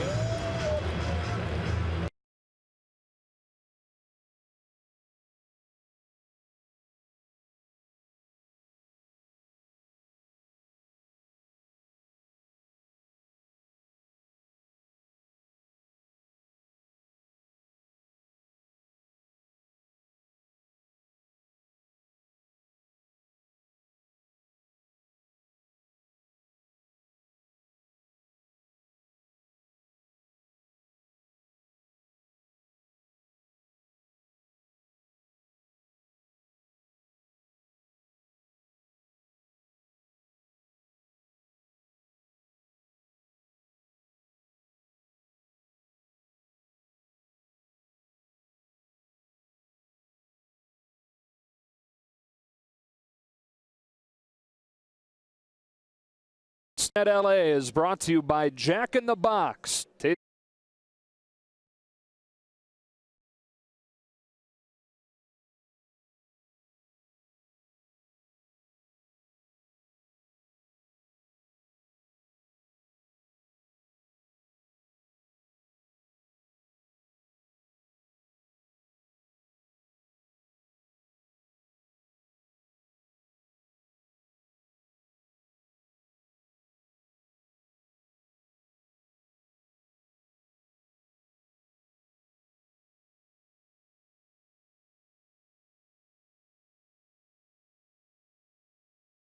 Sportsnet LA is brought to you by Jack in the Box. Taste the Baconlicious Sourdough Bacon Ranch Combo only at Jack in the Box. Steve Geltz comes into the game for the Rays with the Dodgers in front 7-3, chasing Matt Moore, who had gone into the 7th in 4 consecutive outings. Appearance number 8 this year for Geltz. And he gets the bottom third of the Dodge order coming up here with Thompson at first and 1 away. A.J. Ellis 0 for 2 with a pair of groundouts. Take strike 1. Trace Thompson, guys, new career high already with 4 RBIs in this game. And the 2-run home run in the second. And then this 2-run single a moment ago to score Turner and Kendrick. The last homestand, he was one of the Dodgers that was hot. He was 4 for 12, 2 runs, a double, a home run, an RBI. When the offense is struggling, but one of the kiddos is doing the job, you can get him back in there. We paid Dave Roberts for the confidence of putting him back in there with those 4 ribbies.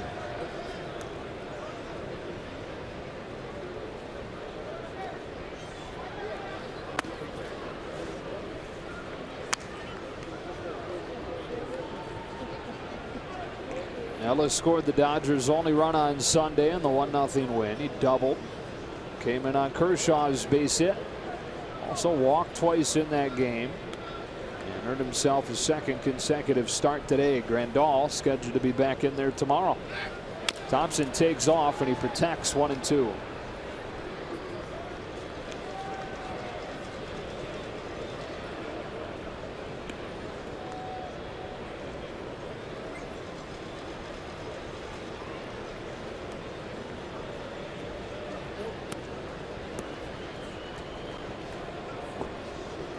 Howie Kendrick, gotta feel good for him. First extra base hit, first RBIs of the season on 1 swing. The 1-2 to A.J. Ellis. And he strikes out on an elevated fastball. 2 away in the 5th inning, and up comes Jock Peterson, who went deep to center his first time up as we take a look at our Morongo Casino Resort and Spa slow-mo cam. Oh, he gets a ball right in the inner half where he likes it. We heard Dave Roberts talk before the game. I'm keeping Jock in there because I know he can hit the lower fastball. Well, that one was not really low, but it wasn't high either. Right where he liked it as we had a look at the Morongo slow-mo cam. Walked his 2nd time. Good secondary lead from Thompson. Then he threw on the brakes as Peterson took a strike. This is his first start against a left-handed starting pitcher tonight. You think he maybe earned a few more? I don't know what the book says anymore. Yeah. You know what your book says. Well, I mean, my other question is even with Trace at first base. You know, he beats a shift. He has 66 at bats in the big leagues. So what are they shifting on? I'm just wondering that's what I'm wondering. I mean, what are the numbers that say shift on him after 66 at bats in the big leagues? What I will tell you about Chase too, though, in the last week to 10 days, we've really started to see him inside out the ball and really get his hands and keep it inside. And so whatever data they have on him, his swing is changing moment by moment right now. You know, worth noting, the Rays shifted more than any team in baseball last year. Of course, they are the organization that was always ahead of the curve in that regard. The metrics would tell you that they won 2.5 games via shifting last year. Saved 23 runs. The defensive metrics spit out after last year. There goes Thompson. Pitches outside. Throw down on the money to get Trace and finish the inning. But the Dodgers with a 4th spot to break the tie and chase Matt Moore from the game. Howie Kendrick with a 2-run double to break that 3-3 tie. Brought home Hernandez and Puig. And then Thompson came up and beat the shift with an opposite field single.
Dodgers in front of the Rays 7-3 in the first game of this 5-game road trip. Scott Kazmir delivers a strike to Brandon Guyer. Tampa Bay brings up 2, 3, and 4 in this inning. Guyer cues one past the mound. Tough play. Charging Kendrick. Bare hands and gets him.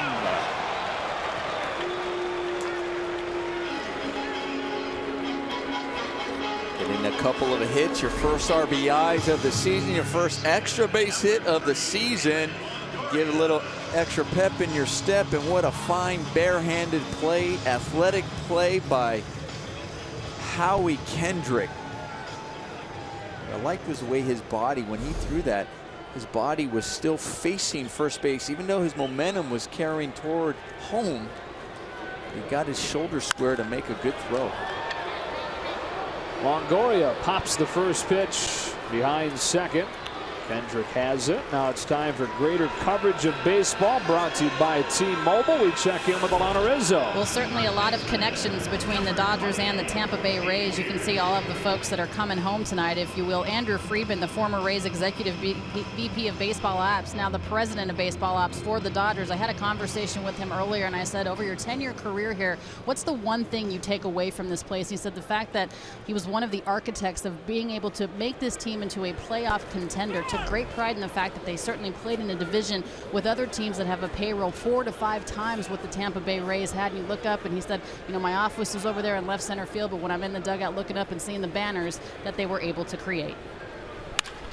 Here's a high fly ball to deep left field, and Steve Pearce has gone deep. Ball is flying out of here tonight. Pearce's second of the season.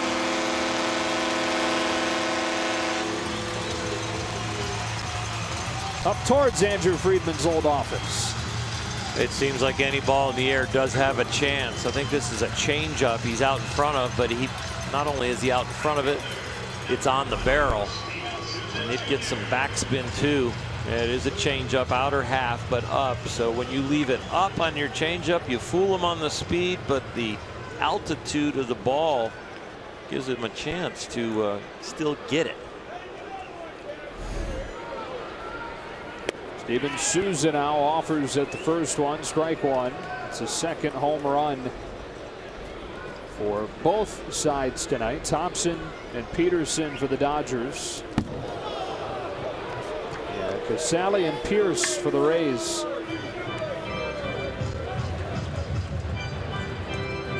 And Andrew Friedman, just to kind of put a bow on what Alana was talking about. He started working here in 2004. He was the GM a year later at the age of 28. And 3 years later had him in the World Series in that 2008 season.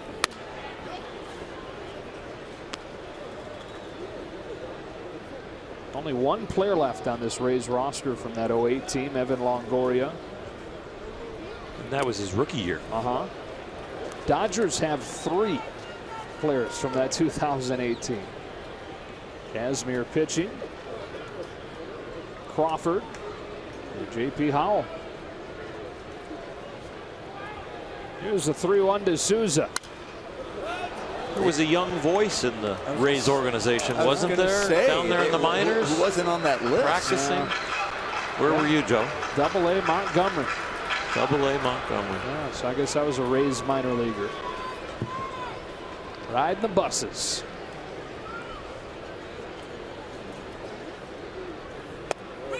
That's a strikeout to get Souza. Third time that he's K'd tonight. And it's a new season high 7 punch-outs for Scott Kazmir. But the Rays get one back on a home run from Steve Pearce. Souza just got thrown out of the game, or tried to at least, with Bob Davidson.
in the second and 4 in the fifth, and a 7-4 lead as we go on to the 6th inning in an offense that managed only 12 runs in the 7-game homestand. Has 7 already tonight. Jock Peterson provided one of them with a solo shot in the 2nd inning.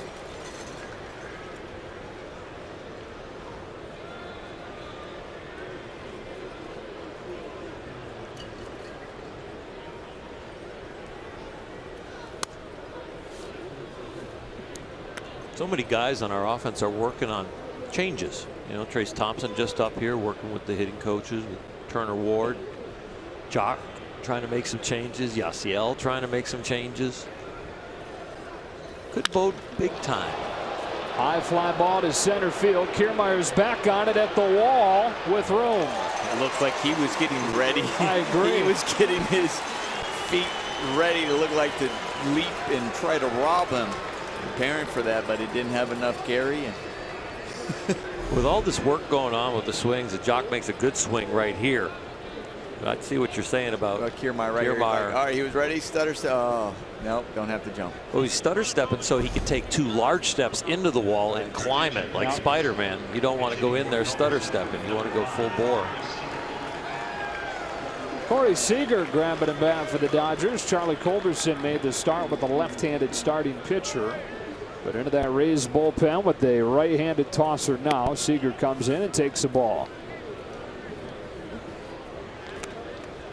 Culberson goes 0 for 2 and leaves the game here in the 6th.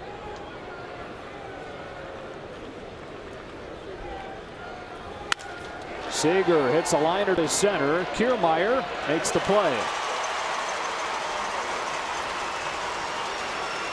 Head to the Dodger game Saturday, May 14th. Dodgers and Cardinals, and the first 40,000 fans in attendance get a replica Dodger Stadium, courtesy of Farmer John. For tickets, visit Dodgers.com/promotions. Did you guys get a hold of a Justin Turner Chia Pet? I did. I haven't watered mine yet. I haven't got it going. I haven't got mine either ready. I'm afraid it's going to look better in the box than out of the box. Cleanly shaven. Yeah. You just get a marker and color it. Yeah, red. just paint it up. Yeah. PK That's not the over whole 2. point. No, it's not. I'll probably go for it because we got it at the end of the homestand and I didn't want to water it and get it going, and now we're on the road for a week. Right. So I think next homestand will probably. It's very thoughtful. I have a green thumb. Nice. My dad told me he wants one for his birthday. It's an interesting request for your birthday. I'll sell it to you. I bet I can get him one for a little cheaper than you're going to sell it. 1, 2, 3 inning for Geltz. On to the bottom of the 6th in St. Pete.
By Nissan. Choose Nissan today for great offer.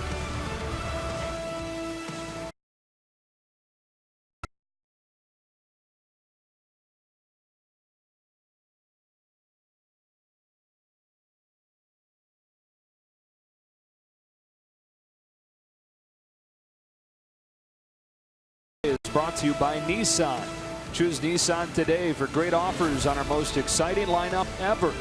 Shop online at choosenissan.com. The live rating out in right center field here at the Trop. Corey Seager stays in the game after hitting for Charlie Culberson last inning. He plays short. Scott Kazmir back to work against Desmond Jennings, who looks at a strike. So Kazmir allowing these 4 runs over the first 5 innings on 6 Tampa Bay hits. RBI double from Longoria, homers from Casale and Pierce.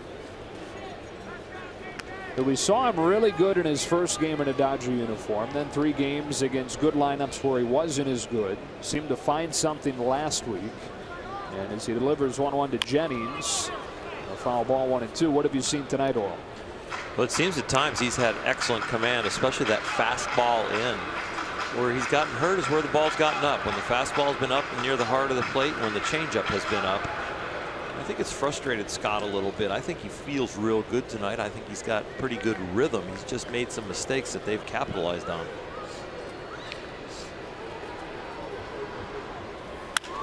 Jennings goes the other way with a fly ball that Puig runs down to the first out.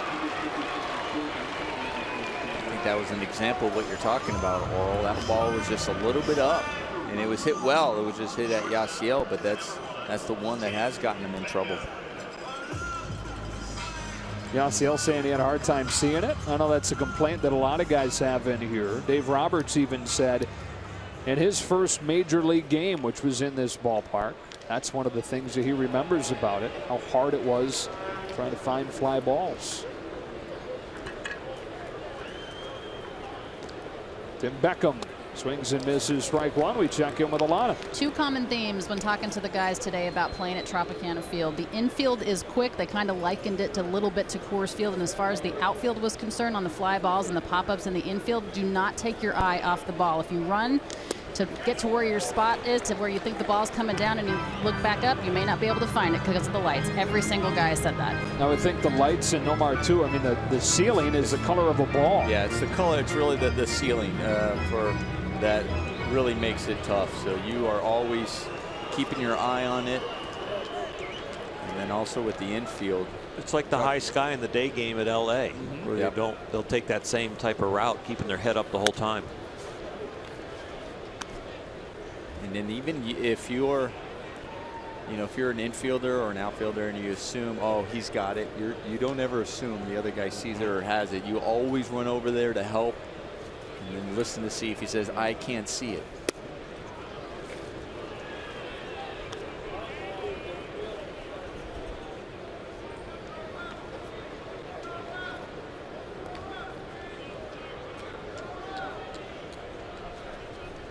Two-two to Tim Beckham. And an 8th strikeout tonight for Kazmir, a new season high. Used a changeup to get Beckham 2 away. Tommy Lasorda used to tell me when I get to the big leagues, if you pitch up, Bulldog, you'll be robbing church boxes where they give the donations. You pitch down, you'll be riding in Lear jets. When Scott Kazmir keeps his pitches down, that changeup down like that, it's a swing and a miss. It's Kevin Kiermaier. What's it like in those Lear jets? I never actually rented one, but I did tag along for a few rides from other people. Did it also pitch down in the zone, right? It wasn't players. It was more ownership. They had hired players who pitched down in the zone. Yep.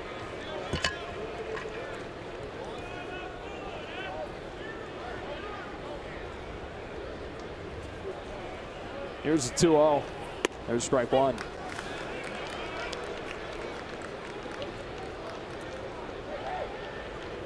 A little bit of an extra special night tonight for Scott Kazmir. Returning to pitch against his former team, the team that he debuted with after the Mets drafted him in the first round in 2002. Rays got him in a trade 2 years later. He spent his first 6 big league seasons here. Flipped in the air to shallow center. Peterson is there easily, staring into that ball-colored ceiling here, but still making the play. Scott Kazmir goes at least 6 innings. He's in the neighborhood of 95 pitches and has a 7-4 lead.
Dodgers in front 7-4 in the late innings. Only his third appearance. Couple of innings so far.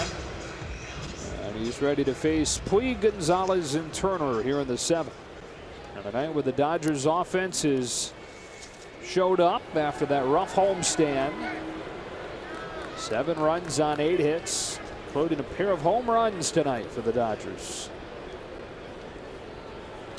Puig is 1 for 3, singled and scored his last time.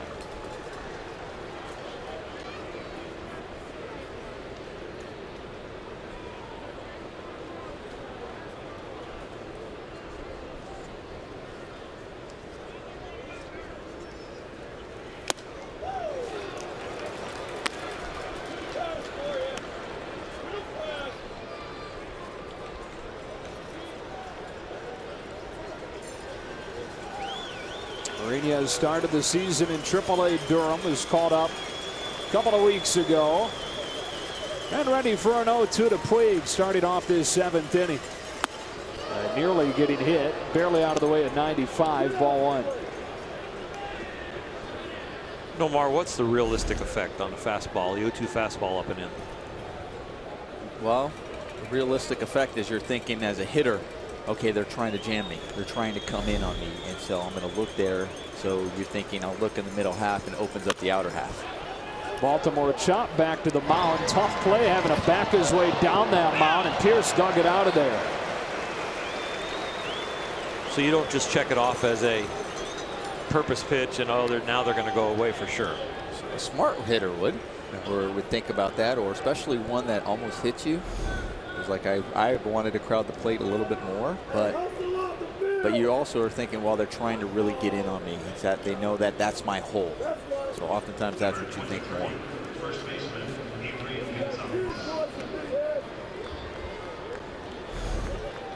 Puig 1 for 4 tonight. And a Baltimore chop. It was a former Baltimore Oriole that made it stand up for an out. Gonzalez 1 for 3. Singled to snap the 0 for 21 in the 3rd, and then hit a ball well his last time that Kevin Kiermaier ran down in the gap.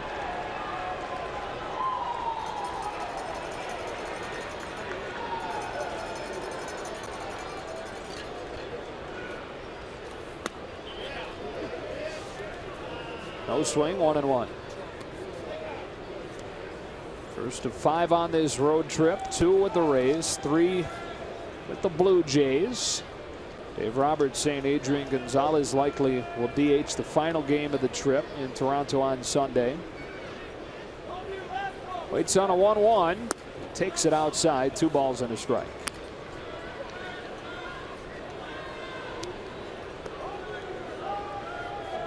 Dodgers trying to make it back-to-back wins after that 6-game skid.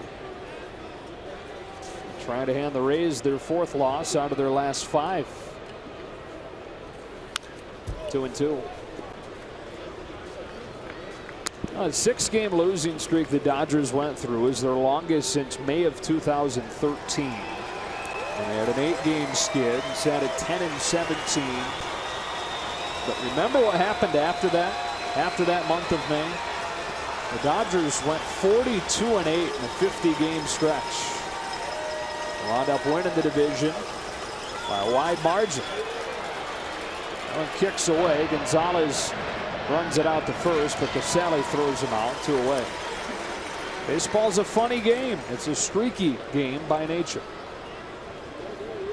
You get your confidence. The ball starts looking as big as a grapefruit when the pitcher throws it.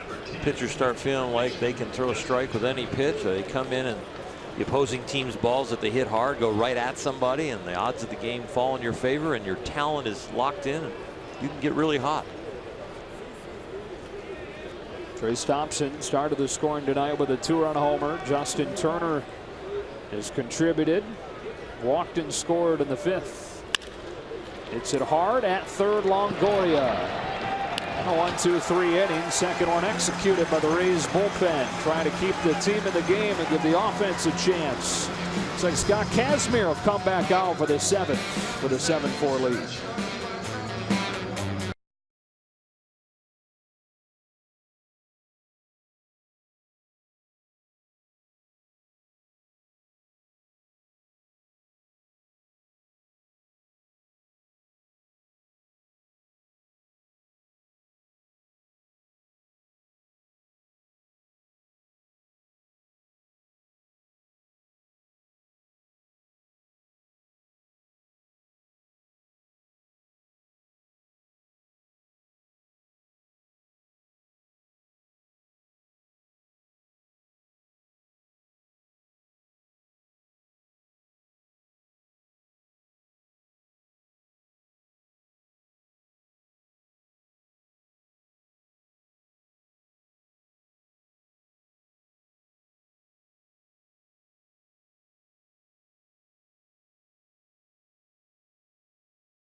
Dodgers trying to hang on to a 7-4 lead here in the series opener at the Trop in St. Petersburg, Florida. 3 runs in the second, 4 runs in the fifth to support Scott Kazmir, who looks for win number 100 of his career against his former team. 9-1-2 coming up. The guy that he faces to begin this inning, Curt Casale, hit a monster 2-run homer against him his last time. Upstairs with ball 1. The 98th pitch of the game for Kazmir. Joe Blanton getting loose down in the Dodger bullpen.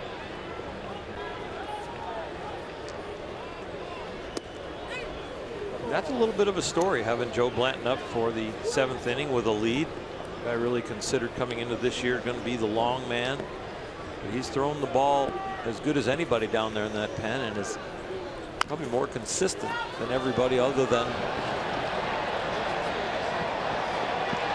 To foul ball. Turner grabbed it just as it went over the line. Other than Jansen. Kenley Jansen, yep. It was interesting because before the base, it's the home plate umpire's call. So everybody's looking around, kind of what call is it? Oh, Justin made a nice play right there. He did. I mean, he's thinking, I'm going to pick it up. And then he's like, he saw the last piece of the trail of that ball going. And you hear a lot of the fans booing because what you saw was his glove hitting the chalk.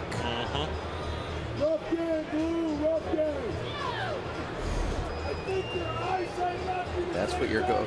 Right now, you either let it go and hope that it goes away from third base, or you just try to get it because it might have crept back or try to hit the base, might have hit something to come back. So good play by Justin Turner to get it when it was just foul. 1-2 on Curt Casale, leading off the 7th. Kazmir over 100 pitches now.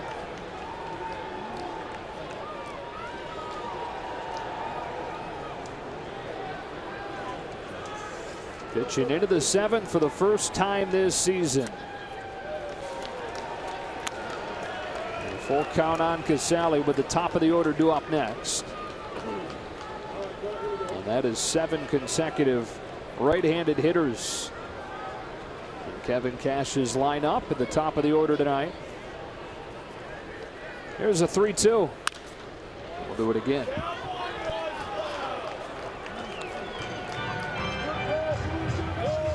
He's the opening day starter for the Rays. Kazmir was a decade ago when he was 22 years old in 2006. Was the youngest opening day starter since Doc Gooden for the Mets in the mid-'80s. 3-2.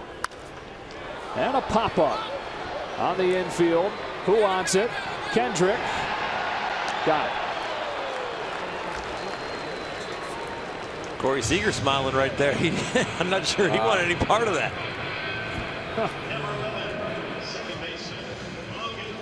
Let the veteran handle it.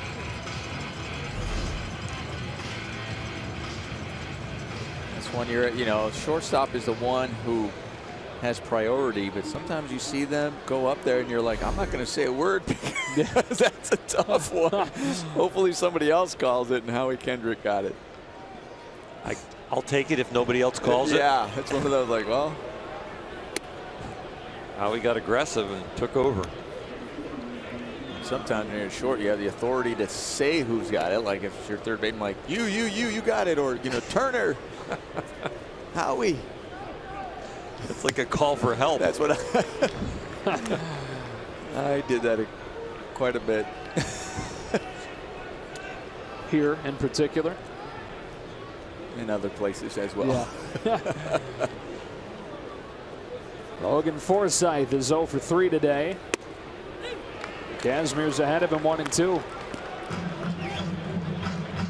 Comes into the game top 5 in the American League, hitting .337.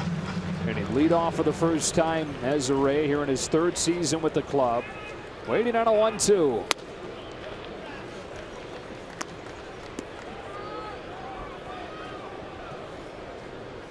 Deepest Scott Kazmir's gone in a game this season, both in innings and pitches. His 109th of the night is up and away, and the count is full. Mad at himself right there, throwing a changeup and misses probably in the worst place he could miss. That high and away tells you weren't in rhythm. You didn't get your hand out front. Can that also show a sign of fatigue as well, Or? Could be a little bit. Got him. Went back to the fastball for his 9th punch out of the night, a new season high. And then he does that. Well, sometimes the adrenaline from being mad at yourself can get you the energy to make the next pitch. He locked right back in. You feel a little bit tired or you get near the end. Sometimes you say rhythm is more important than energy, and then you find, oh, I didn't give it enough energy. And you just got to continue to find the balance with the accelerator or the brake. Breaks Geyer's bat and a bouncer that Seager's got but has no throw. Had trouble with the transfer. And the inning is kept alive for Evan Longoria. And your eyes immediately go to the Dodger dugout where Dave Roberts exits and is going to make a change to the right-handed throwing Joe Blanton. You hate that for Scott. You would have loved to have seen him be able to finish 7. But the right move, bringing on a new pitcher to face Longoria. 6 2/3 for Scott Kazmir against his old team, and hoping Joe Blanton can come in and finish off this 7th for the Dodgers up 7-4.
Got Kazmir with 2 gone in the 7th. Kazmir goes 6 2/3 and gets a great hand from the Dodgers fans in attendance and a bunch of hands in that Dodger dugout. It's a good outing from Scott. Yeah, the home run ball got him a little bit, but you know what? He kept the team in the game. He's in a ballpark that the ball's carrying tonight, and he's got the lead right now. He hands it off to Blanton, who faces Evan Longoria, who's homered in back-to-back games, and Blanton starts him with a hard slider for strike 1. This guy's turned into Mr. Reliable for the Dodgers. It has been almost a month since he's allowed a run. He's gone from starting pitcher to reliever to high leverage late inning reliever. 1 ball and 1 strike. Long before he made to the big leagues and then remade his career and is now with the Dodgers. Back in 7th grade, he made the varsity baseball team on his high school team, so he lettered for 6 years back in Brownsville, Kentucky. Went on to play for Big Blue. Kentucky Wildcats was a 1st-round pick out of there in 2002. Bounced all over the place during his career, but one of the stops was with the Phillies, beating the Rays in the World Series in 2008. His 1-2 to Longoria. Gets him out of the 7th inning, and Joe Blanton continues to get the job done. 6 2/3 from Kazmir. Blanton on to get Longoria. The Dodgers in front of the Rays 7-4 as we go to the 8th inning in St. Pete.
Howie Kendrick swings over a breaking ball from Jan Marinez to start the 8th inning. Dodgers in front of the Rays 7-4.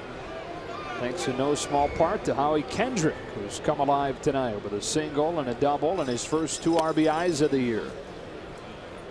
Broke the 3-3 tie with a double back in the 5th.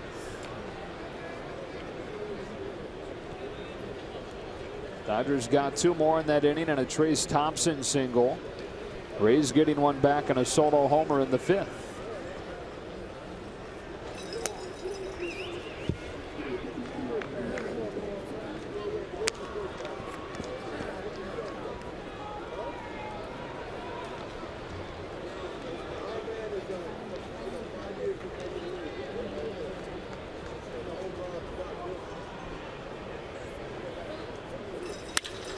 That's a rocket to left center. Another base hit for Howie Kendrick, his 3rd of the day, and this is as good as we have seen him this year. Staying on the ball tonight.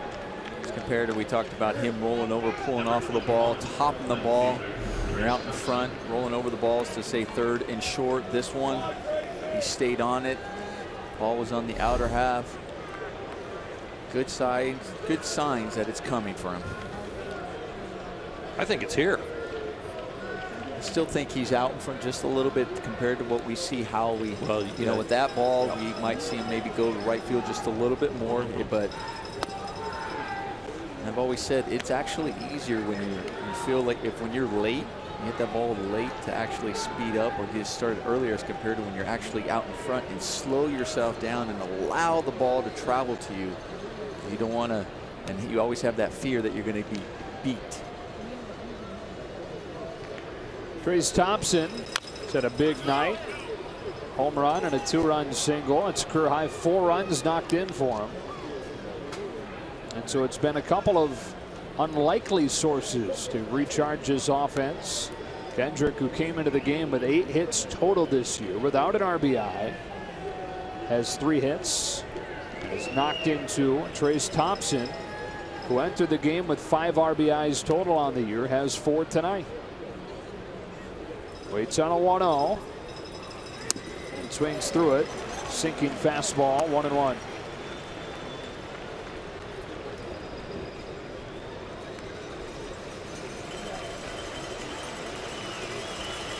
Good chance we see Trace Thompson in the lineup again tomorrow. Another left-handed pitcher.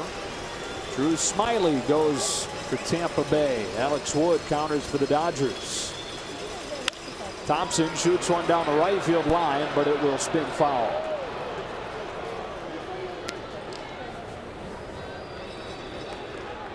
Well, don't miss the highly anticipated annual Freeway Series driven by Lexus. Dodgers and Angels at Dodger Stadium on the 16th and 17th of May. Go to Dodgers.com/tickets. This is the first interleague game of the season tonight. The first meeting between these teams in this ballpark since '07. First meeting period for these teams since 2013, when the Dodgers swept the Rays in a 3-game set in Los Angeles. Only the 10th time they've ever met.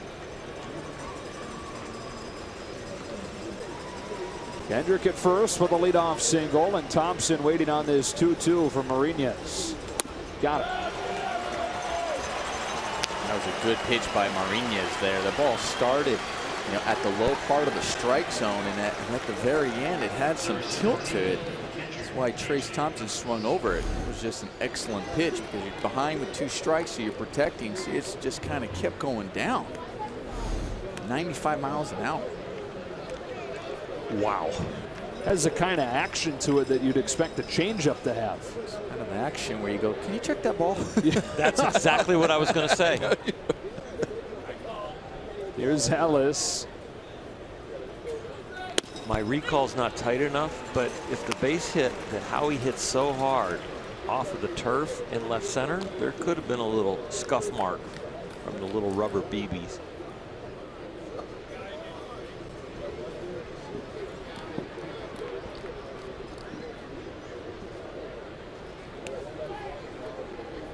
AJ 0 for 3 tonight.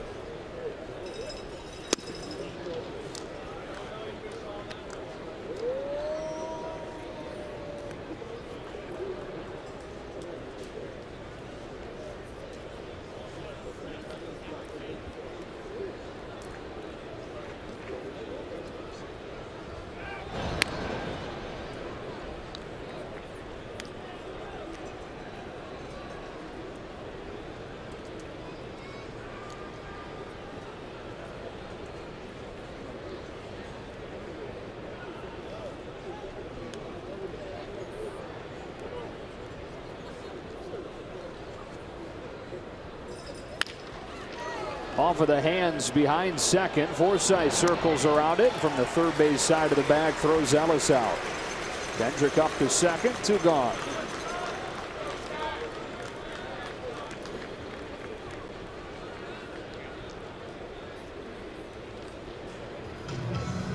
Kevin Cash out of that Rays dugout to take it from Mariñez, who was good tonight. Gave up just 1 base runner. The leadoff single to Kendrick.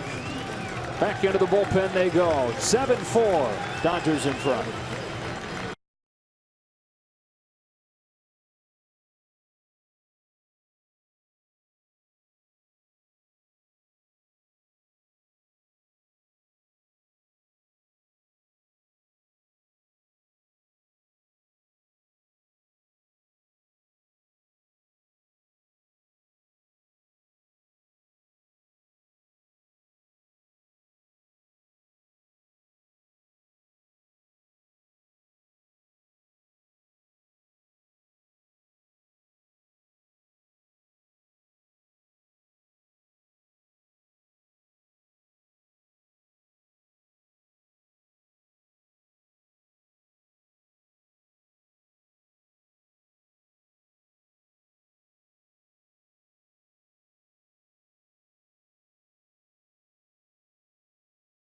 By BMW. See a Southern California BMW Center.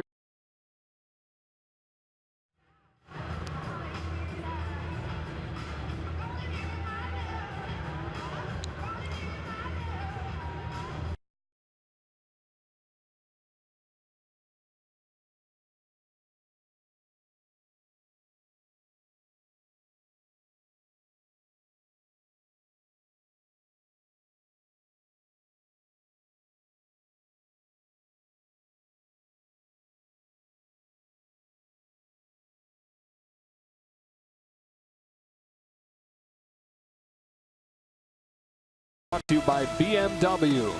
See a Southern California BMW Center today for exceptional offers, or visit SoCalBMW.com. And by Children's Hospital Los Angeles. We treat kids better. Haven't changed a bit, big guy. Where are we? It looks like there's red unions behind. Is that like I an think it's all-star All-Star game. Yeah.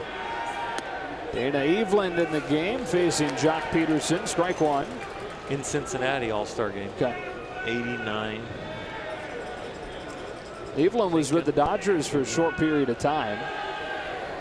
2011. It's one of the 10 teams that he's pitched for in 11 major league seasons. Eveland was 6 when they took that picture. Yeah. So it's really nice of you, Nomar. Well, just trying to put the 2 together. Was it a good year for wine? 89. Ooh, 89. California? Not really. Bordeaux every year. No. Peterson swings himself out of his shoes on that frisbee pitch. 1-2. The 1 home run against a left-handed pitcher came tonight in his first at bat against Matt Moore.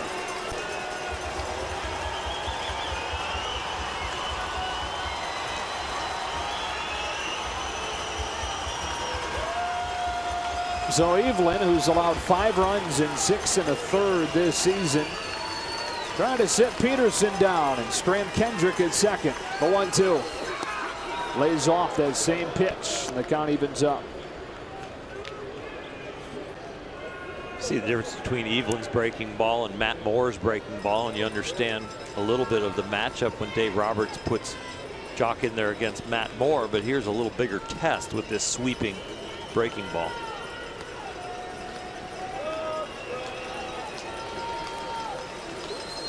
Went to it again, front door for strike 3. Good luck on that. Starts behind you, finishes in the zone.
7th inning. Here he is for the 8th, protecting a 3-run lead, delivering the first one to Steve Pearce, down and away for ball 1.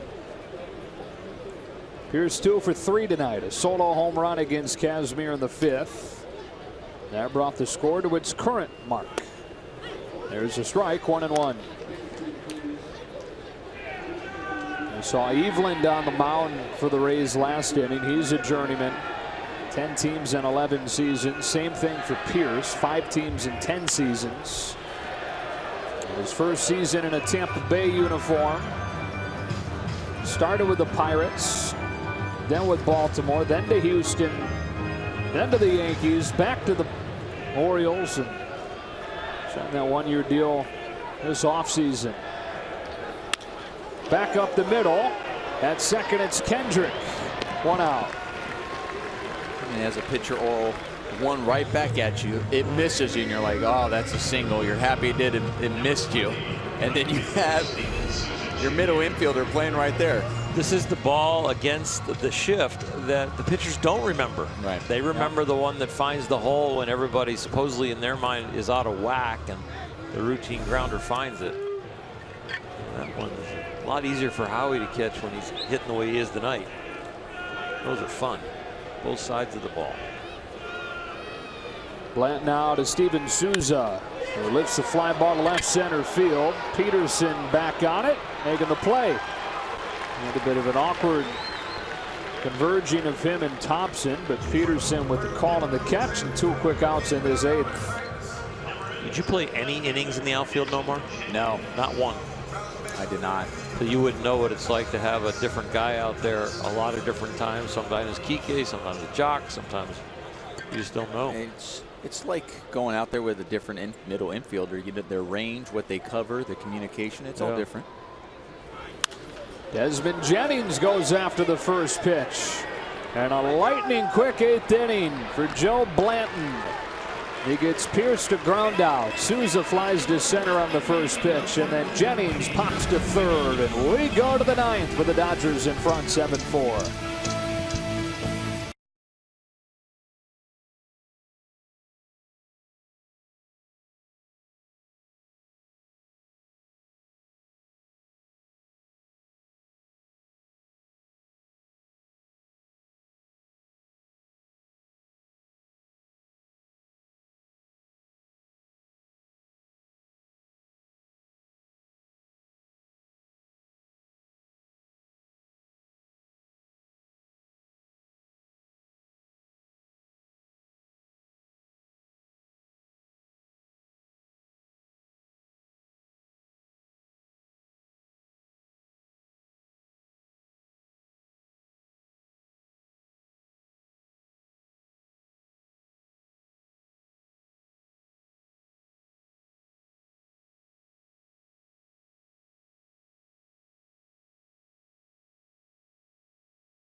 The guys will have the post game for you. Reactions from the clubhouse of the Lana Rizzo.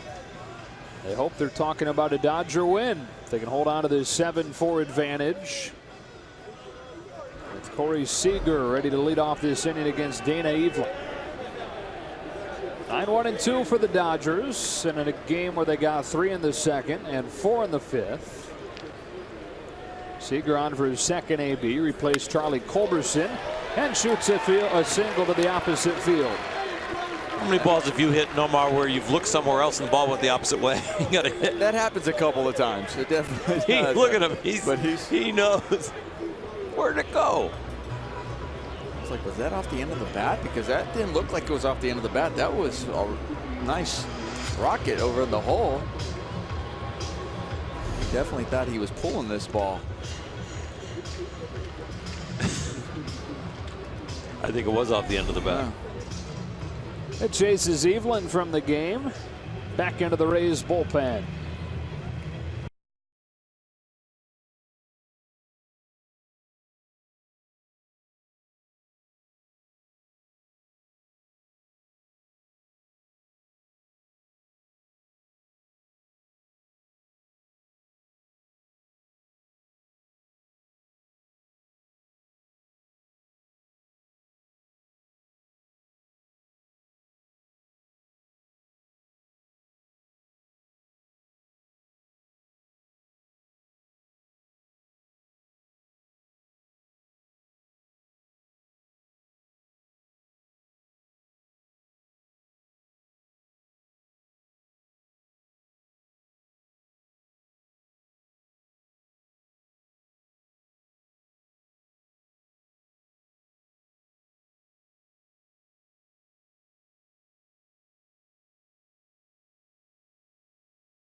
MLB.com app, Bat app. Stay up to the moment at any moment with game day, live game video highlights, and plenty more. It's the #1 app for live baseball on your phone and tablet.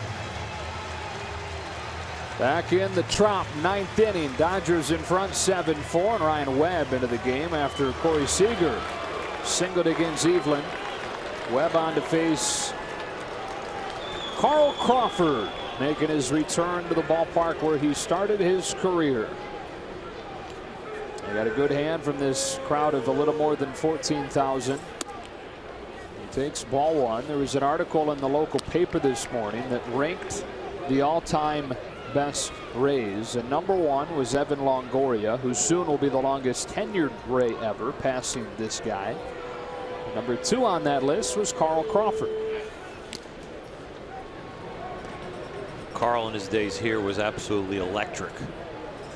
He has paid the price for playing on this turf, and now here a little later in life at times has these nagging injuries that can creep up because of the wear and tear from this turf. Oh, and it gets by Forsythe.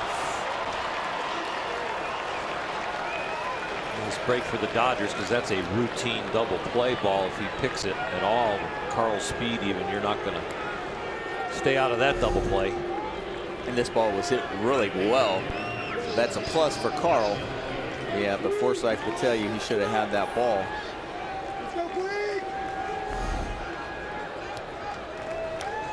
The Dodgers with a chance to add on here. 2 on and nobody out in the 9th, up 7-4. And Yasiel Puig coming to the plate.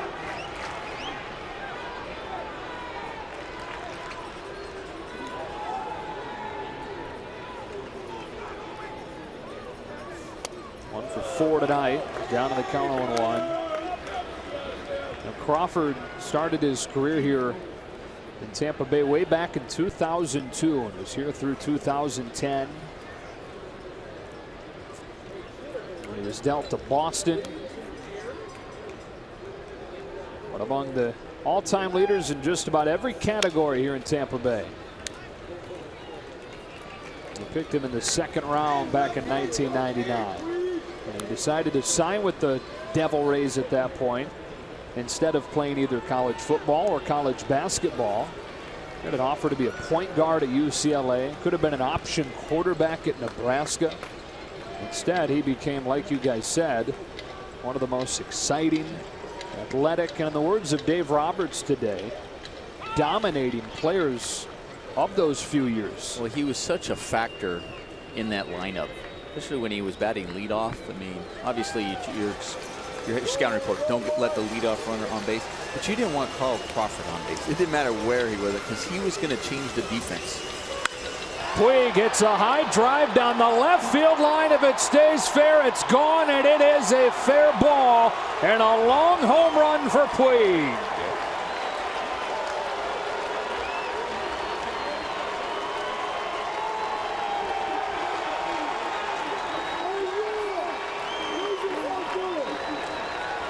Third of the season, and he took his time admiring this one. Yeah, it's funny. He took his time admiring it, and then he hustled. Then he ran. It wasn't just it was deservingly to admire that because he knew he got it. And then when he threw it, then he started to run. A little bit of frustration in that bat toss. Yep. That side swing. So what Dave Roberts was kind of talking to him about, which was separating the upper and lower half when he got a tip from his manager earlier today. Look at Adrian beat the shift. Awesome. Second hit for him. So you guys were talking about it earlier, but the adjustments that they're working on, this is before the game today. Dave Roberts had said that there are two things going on. Number one, he stands really close to the plate. Number two, he had started to close his stance off, so he was having a hard time getting to those inside fastballs, and it was throwing everything off.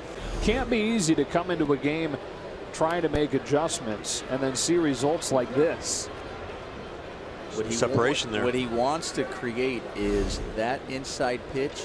It's more of a reaction, not where you're necessarily looking for it to hit it, but where if I kept my upper half on over the ball with my lower half, my hips open, I'm looking to drive the ball to right center with my upper half. But then when the ball does come in, I can just react and be really quick because my hips are already cleared, and he can pull it and drive it just like he did.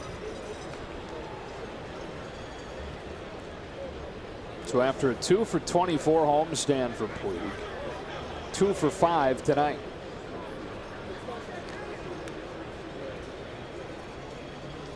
Justin Turner takes down and away from Ryan Webb. 1 ball and 2 strikes. Turner's 1 for 3 tonight with a double and a walk.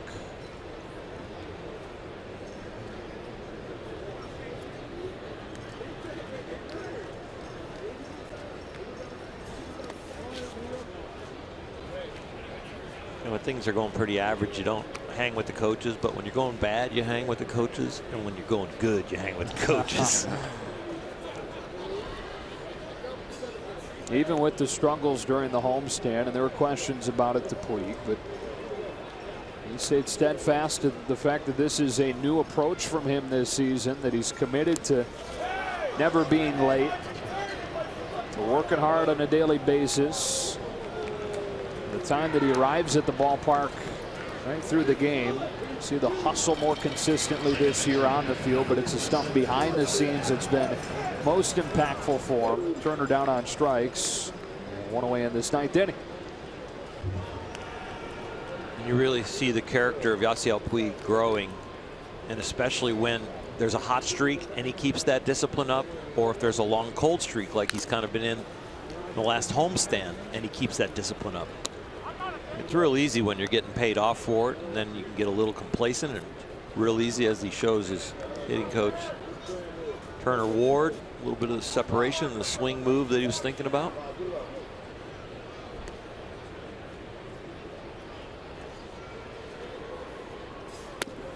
We talked about it earlier in the game for Turner Ward and the hitting coach, and also for Dave Roberts, that you want to see him have success if they're working on something so he can believe in what you're telling him. So a day like today, especially after a couple of hits and that home run, Yasiel will start believing. Kendrick has come alive tonight. A 4-hit game for Howie Kendrick. And look at Gonzalez go first to third on a base hit to left field.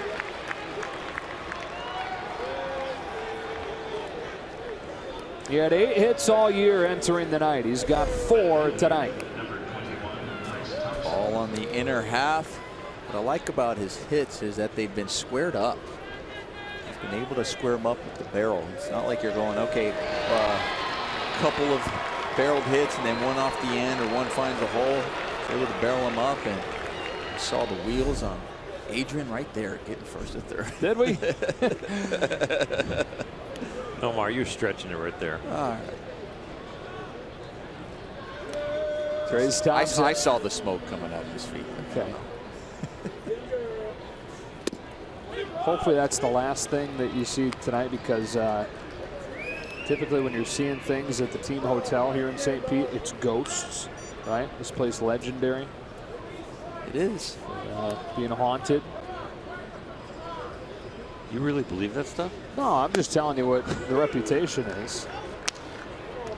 Apparently Kike Hernandez had a bit of a scary night last night. The thing is, you start reading about it and you hear the reputation. I think you probably create some things in your mind. Of the 25 guys on our team, who's the most likely to have had a scary night?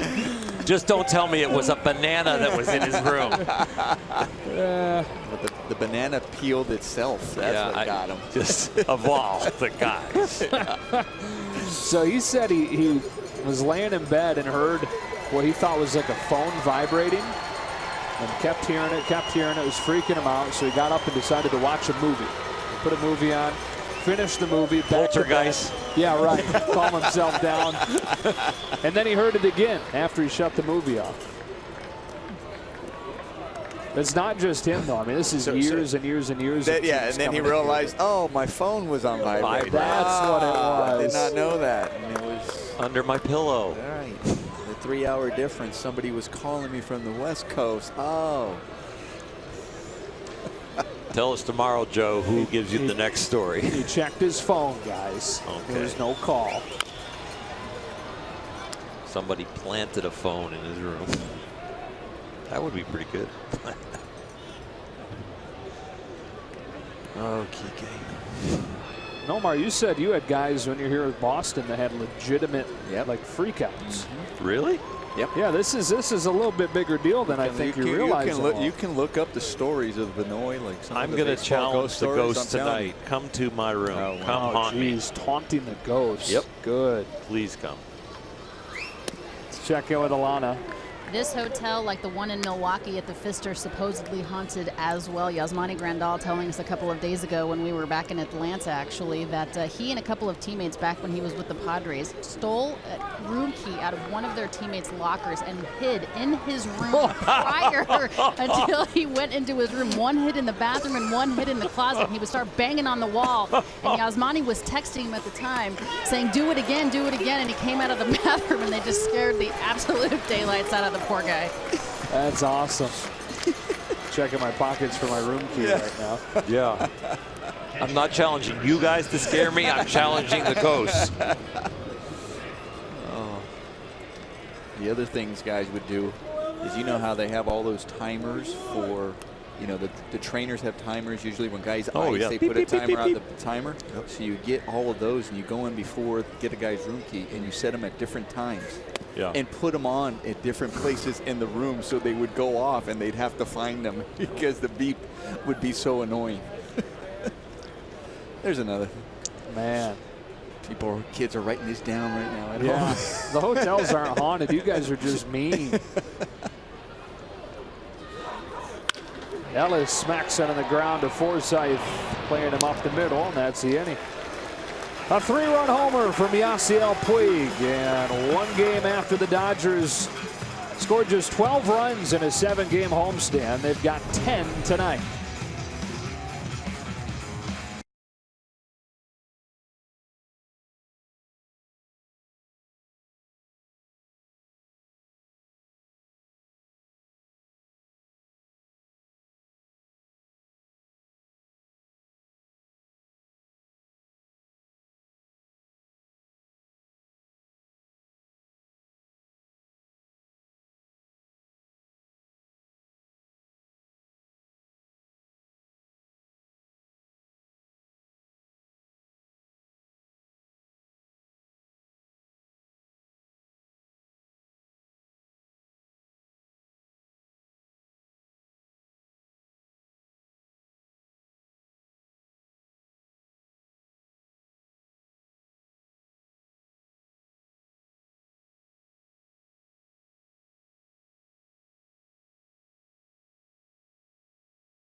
Have gotten into the ball game now. J.P. Howell comes in, and we say hello again to Alana. That's certainly by design as far as Dave Roberts was concerned, wanting to make sure these guys get back in front of their old home crowd. J.P. Howell, I had a conversation with him this morning about what he remembers about being a Ray. He said, I grew up here, and the thing that he really appreciated, specifically mentioning Andrew Friedman, was that this is a club that let him be who he was. He said, I have nothing but love for the Rays, nothing but love for the place, and he had a lot of people in that clubhouse today wishing him well and welcoming him back.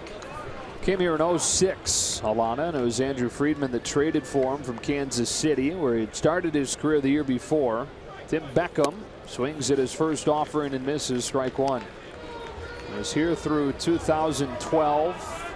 Missed the 2010 season with a torn labrum, but a really important piece of some of the Rays' best years, including that 2008 season when he became a reliever and had his first full major league season when the Rays went to the World Series.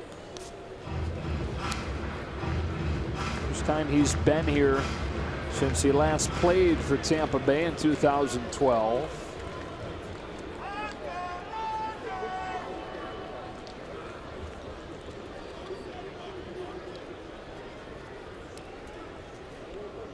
Here's 1-1 to Tim Beckham. Hit in the air to center for Jock Peterson.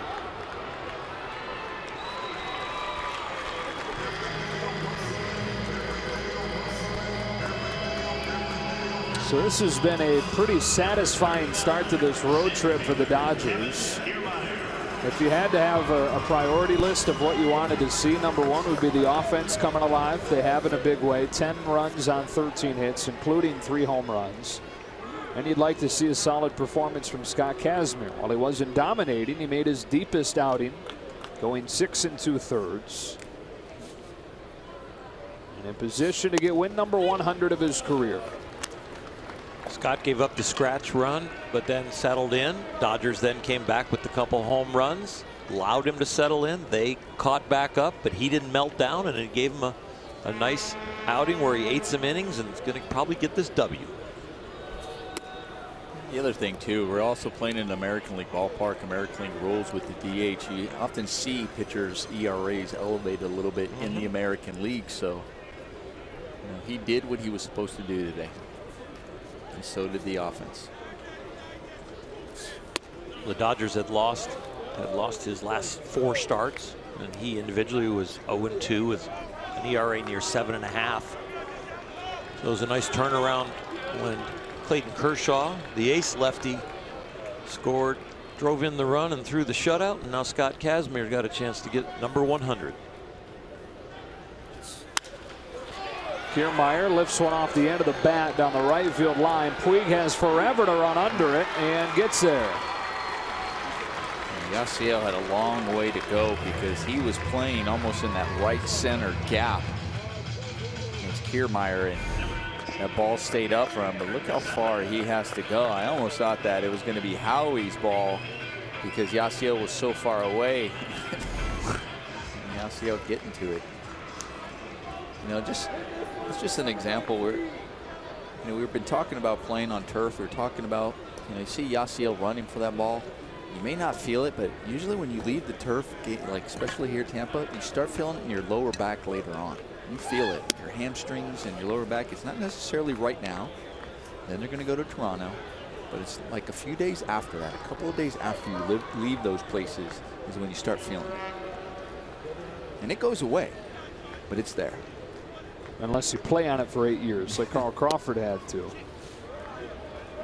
So 2 here, 1 more here tomorrow night. Alex Wood, Drew Smiley, the pitching matchup. Then the Dodgers with an off day as they travel to Toronto. 3 with the Blue Jays starting Friday. So the 2 ballparks left in the majors with artificial turf coming on 1 trip. 2-1 on Casale. Dodgers will win back-to-back games. Enter the day a half game back of the Giants in the West. At 13-13, this will put them back above 500 again. 3-1 on Casale. Giants, by the way, scored 2 runs late in Cincinnati. They lead 3-1 right now. San Francisco on its way if they can hold on to its 8th win and its last 11 after losing 8 of 9.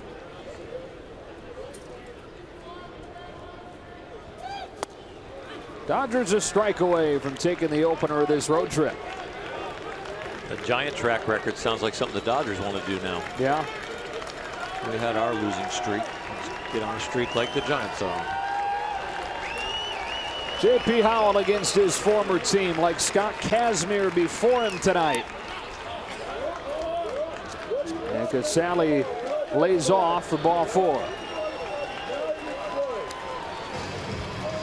Rockies and Padres going at it in San Diego. They'll get started in just a bit. Rockies swept Arizona over the weekend. How about the Diamondbacks having lost 3 in a row?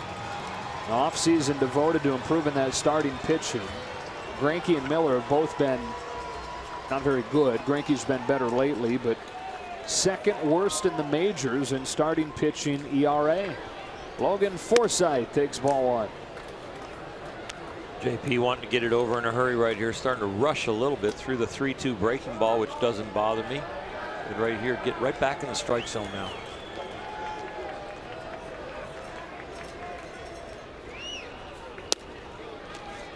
Up the second goes Casale. Fielder's indifference. Same place, same time tomorrow night. 7:10 here in the Eastern Time Zone. 4:10 first pitch in Los Angeles.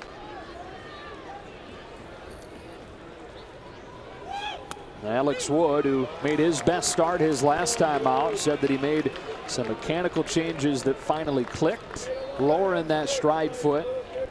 Will take the ball for the Dodgers, trying to get a short sweep of the Rays. Encounter with Drew Smyly, off to a fantastic start for Tampa Bay.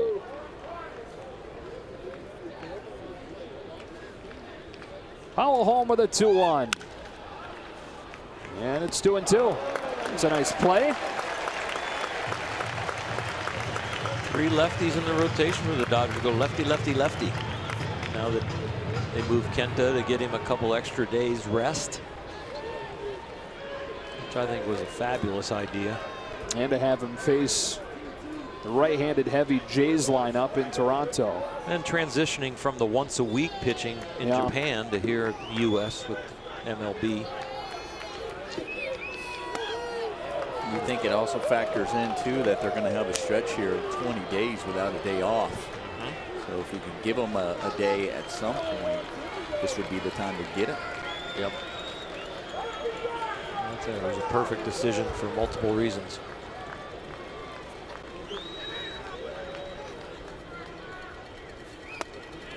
Back-to-back walks from JP to keep this inning alive. There's Kenta.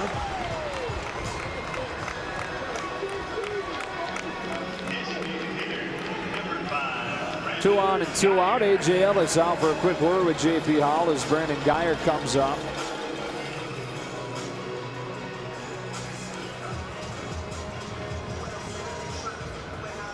First meeting between these teams since 2013 when the Dodgers swept the Rays back in Los Angeles. First meeting in this ballpark since 07.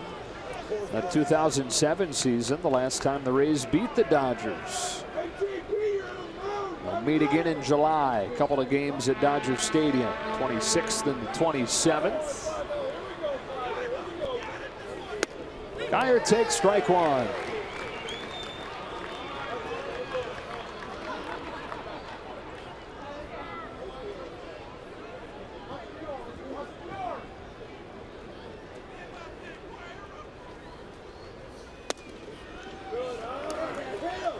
Ten runs on 13 hits for LA tonight. No errors. 4 runs on 7 hits for the Rays. They committed 1 error. Scott Kazmir in line for the win. Matt Moore in line for the loss. Here's a 1-1. And it's 1-2 on Guyer. Howell again a strike away.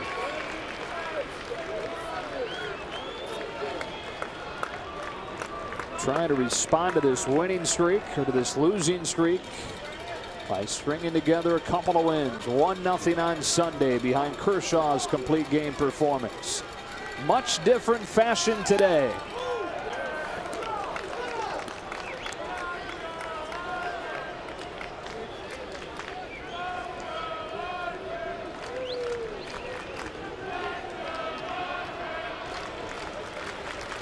Dodgers got 3 in the second.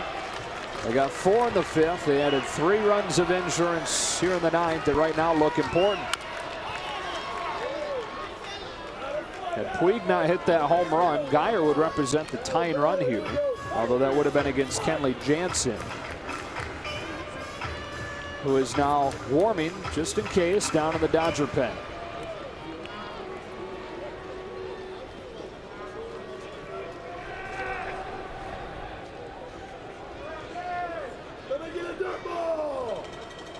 JP retired the first 2 in the inning. Back-to-back walks. 2-2 on Geyer.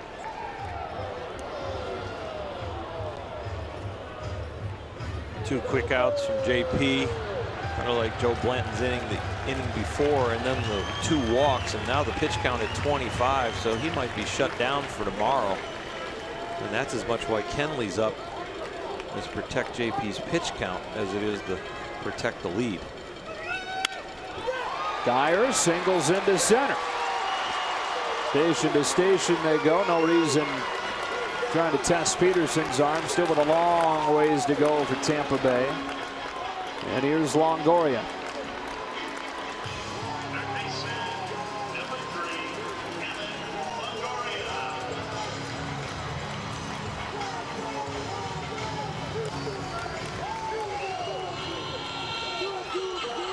Rick Honeycutt out to talk with JP Howell.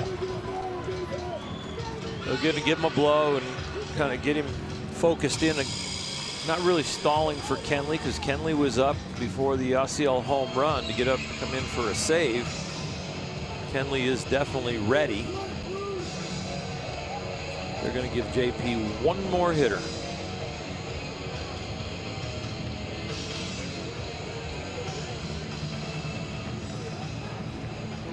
Tying run still not even in the on-deck circle at this point.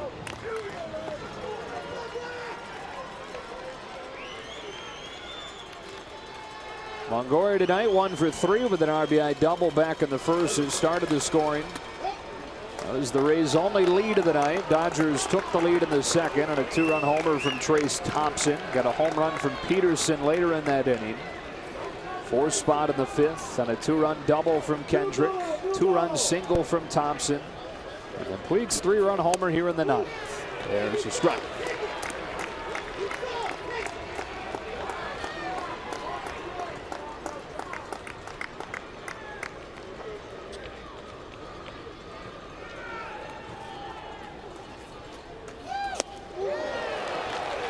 What's usually the magic number for relievers as far as total pitches where you say, okay, they reached that where they're probably not available the next day? Conservative number is 25, but I've seen guys go 35 and come back the next day. But those are guys with rubber arms or just bulletproof egos who can pitch through pain.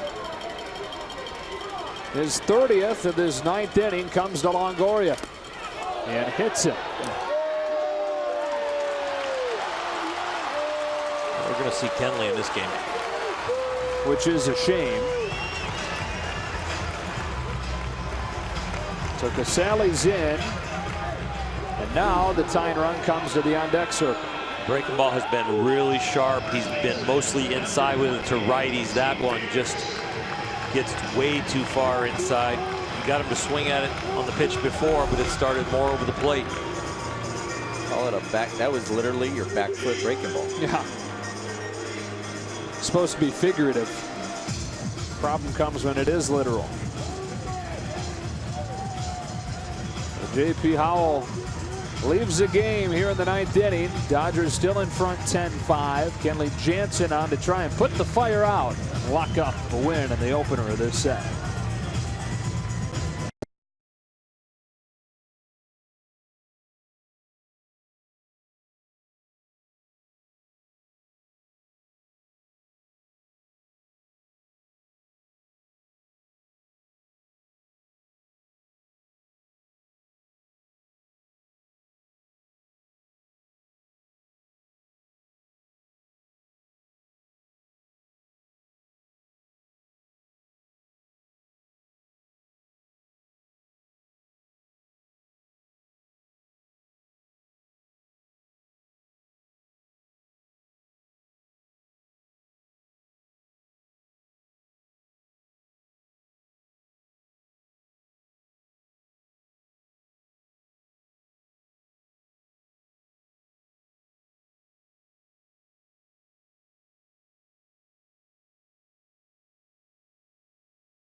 here in a game where the Dodgers led 10-4 coming into the inning. They had 2 outs in the inning, still nobody on base. Back-to-back walks, then a single and a hit batsman. J.P. Howell leaves. Kenley Jansen comes on. And will face a pinch hitter, Corey Dickerson, who Kenley's familiar with from Dickerson's days in the National League West with the Rockies over the last 3 seasons. Dickerson comes in 0 for his last 18. That's the longest hitless streak of his career. He can break that streak by hitting it 500 feet, and the Dodgers would still lead. With 2 gone in the 9th. Ball 1.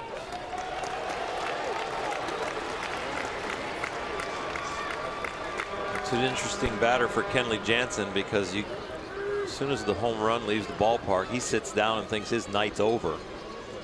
Gets up with 2 outs as JP gets in trouble, and now all of a sudden finding himself in the game.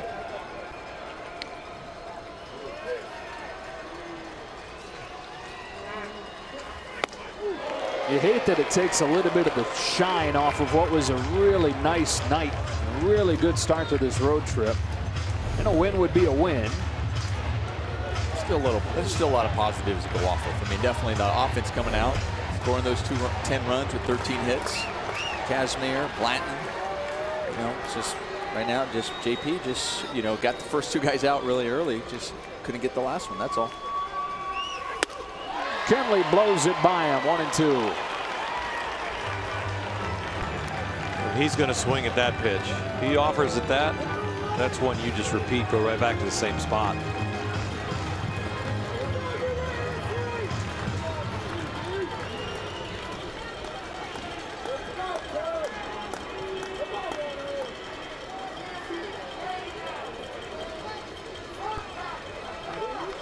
Kenley looks like he means business coming on, trying to finish it off. A 1-2. And a pop-up to left center. Trace Thompson is there, and the Dodgers in convincing fashion take the opener of this road trip 10-5. And after a homestand where they scored 12 runs in 7 games, they scored 10 runs on 13 hits tonight, including home runs from those 3. Time for our Lexus player of the game. Trace Thompson had one of those home runs and a career-high 4 RBIs tonight. He brought the bats. Other Dodgers that brought the bats. You're looking who could be player of the game. Well, obviously, Trace Thompson with the one that gets caught in the catwalk. But you can also look at Howie Kendrick coming out with 4 hits. So Adrian Gonzalez struggling at home the last week, coming up with a couple of hits. All around a good win, but definitely Trace Thompson with some key RBIs. 3 hours and 11 minutes in front of just more than 14.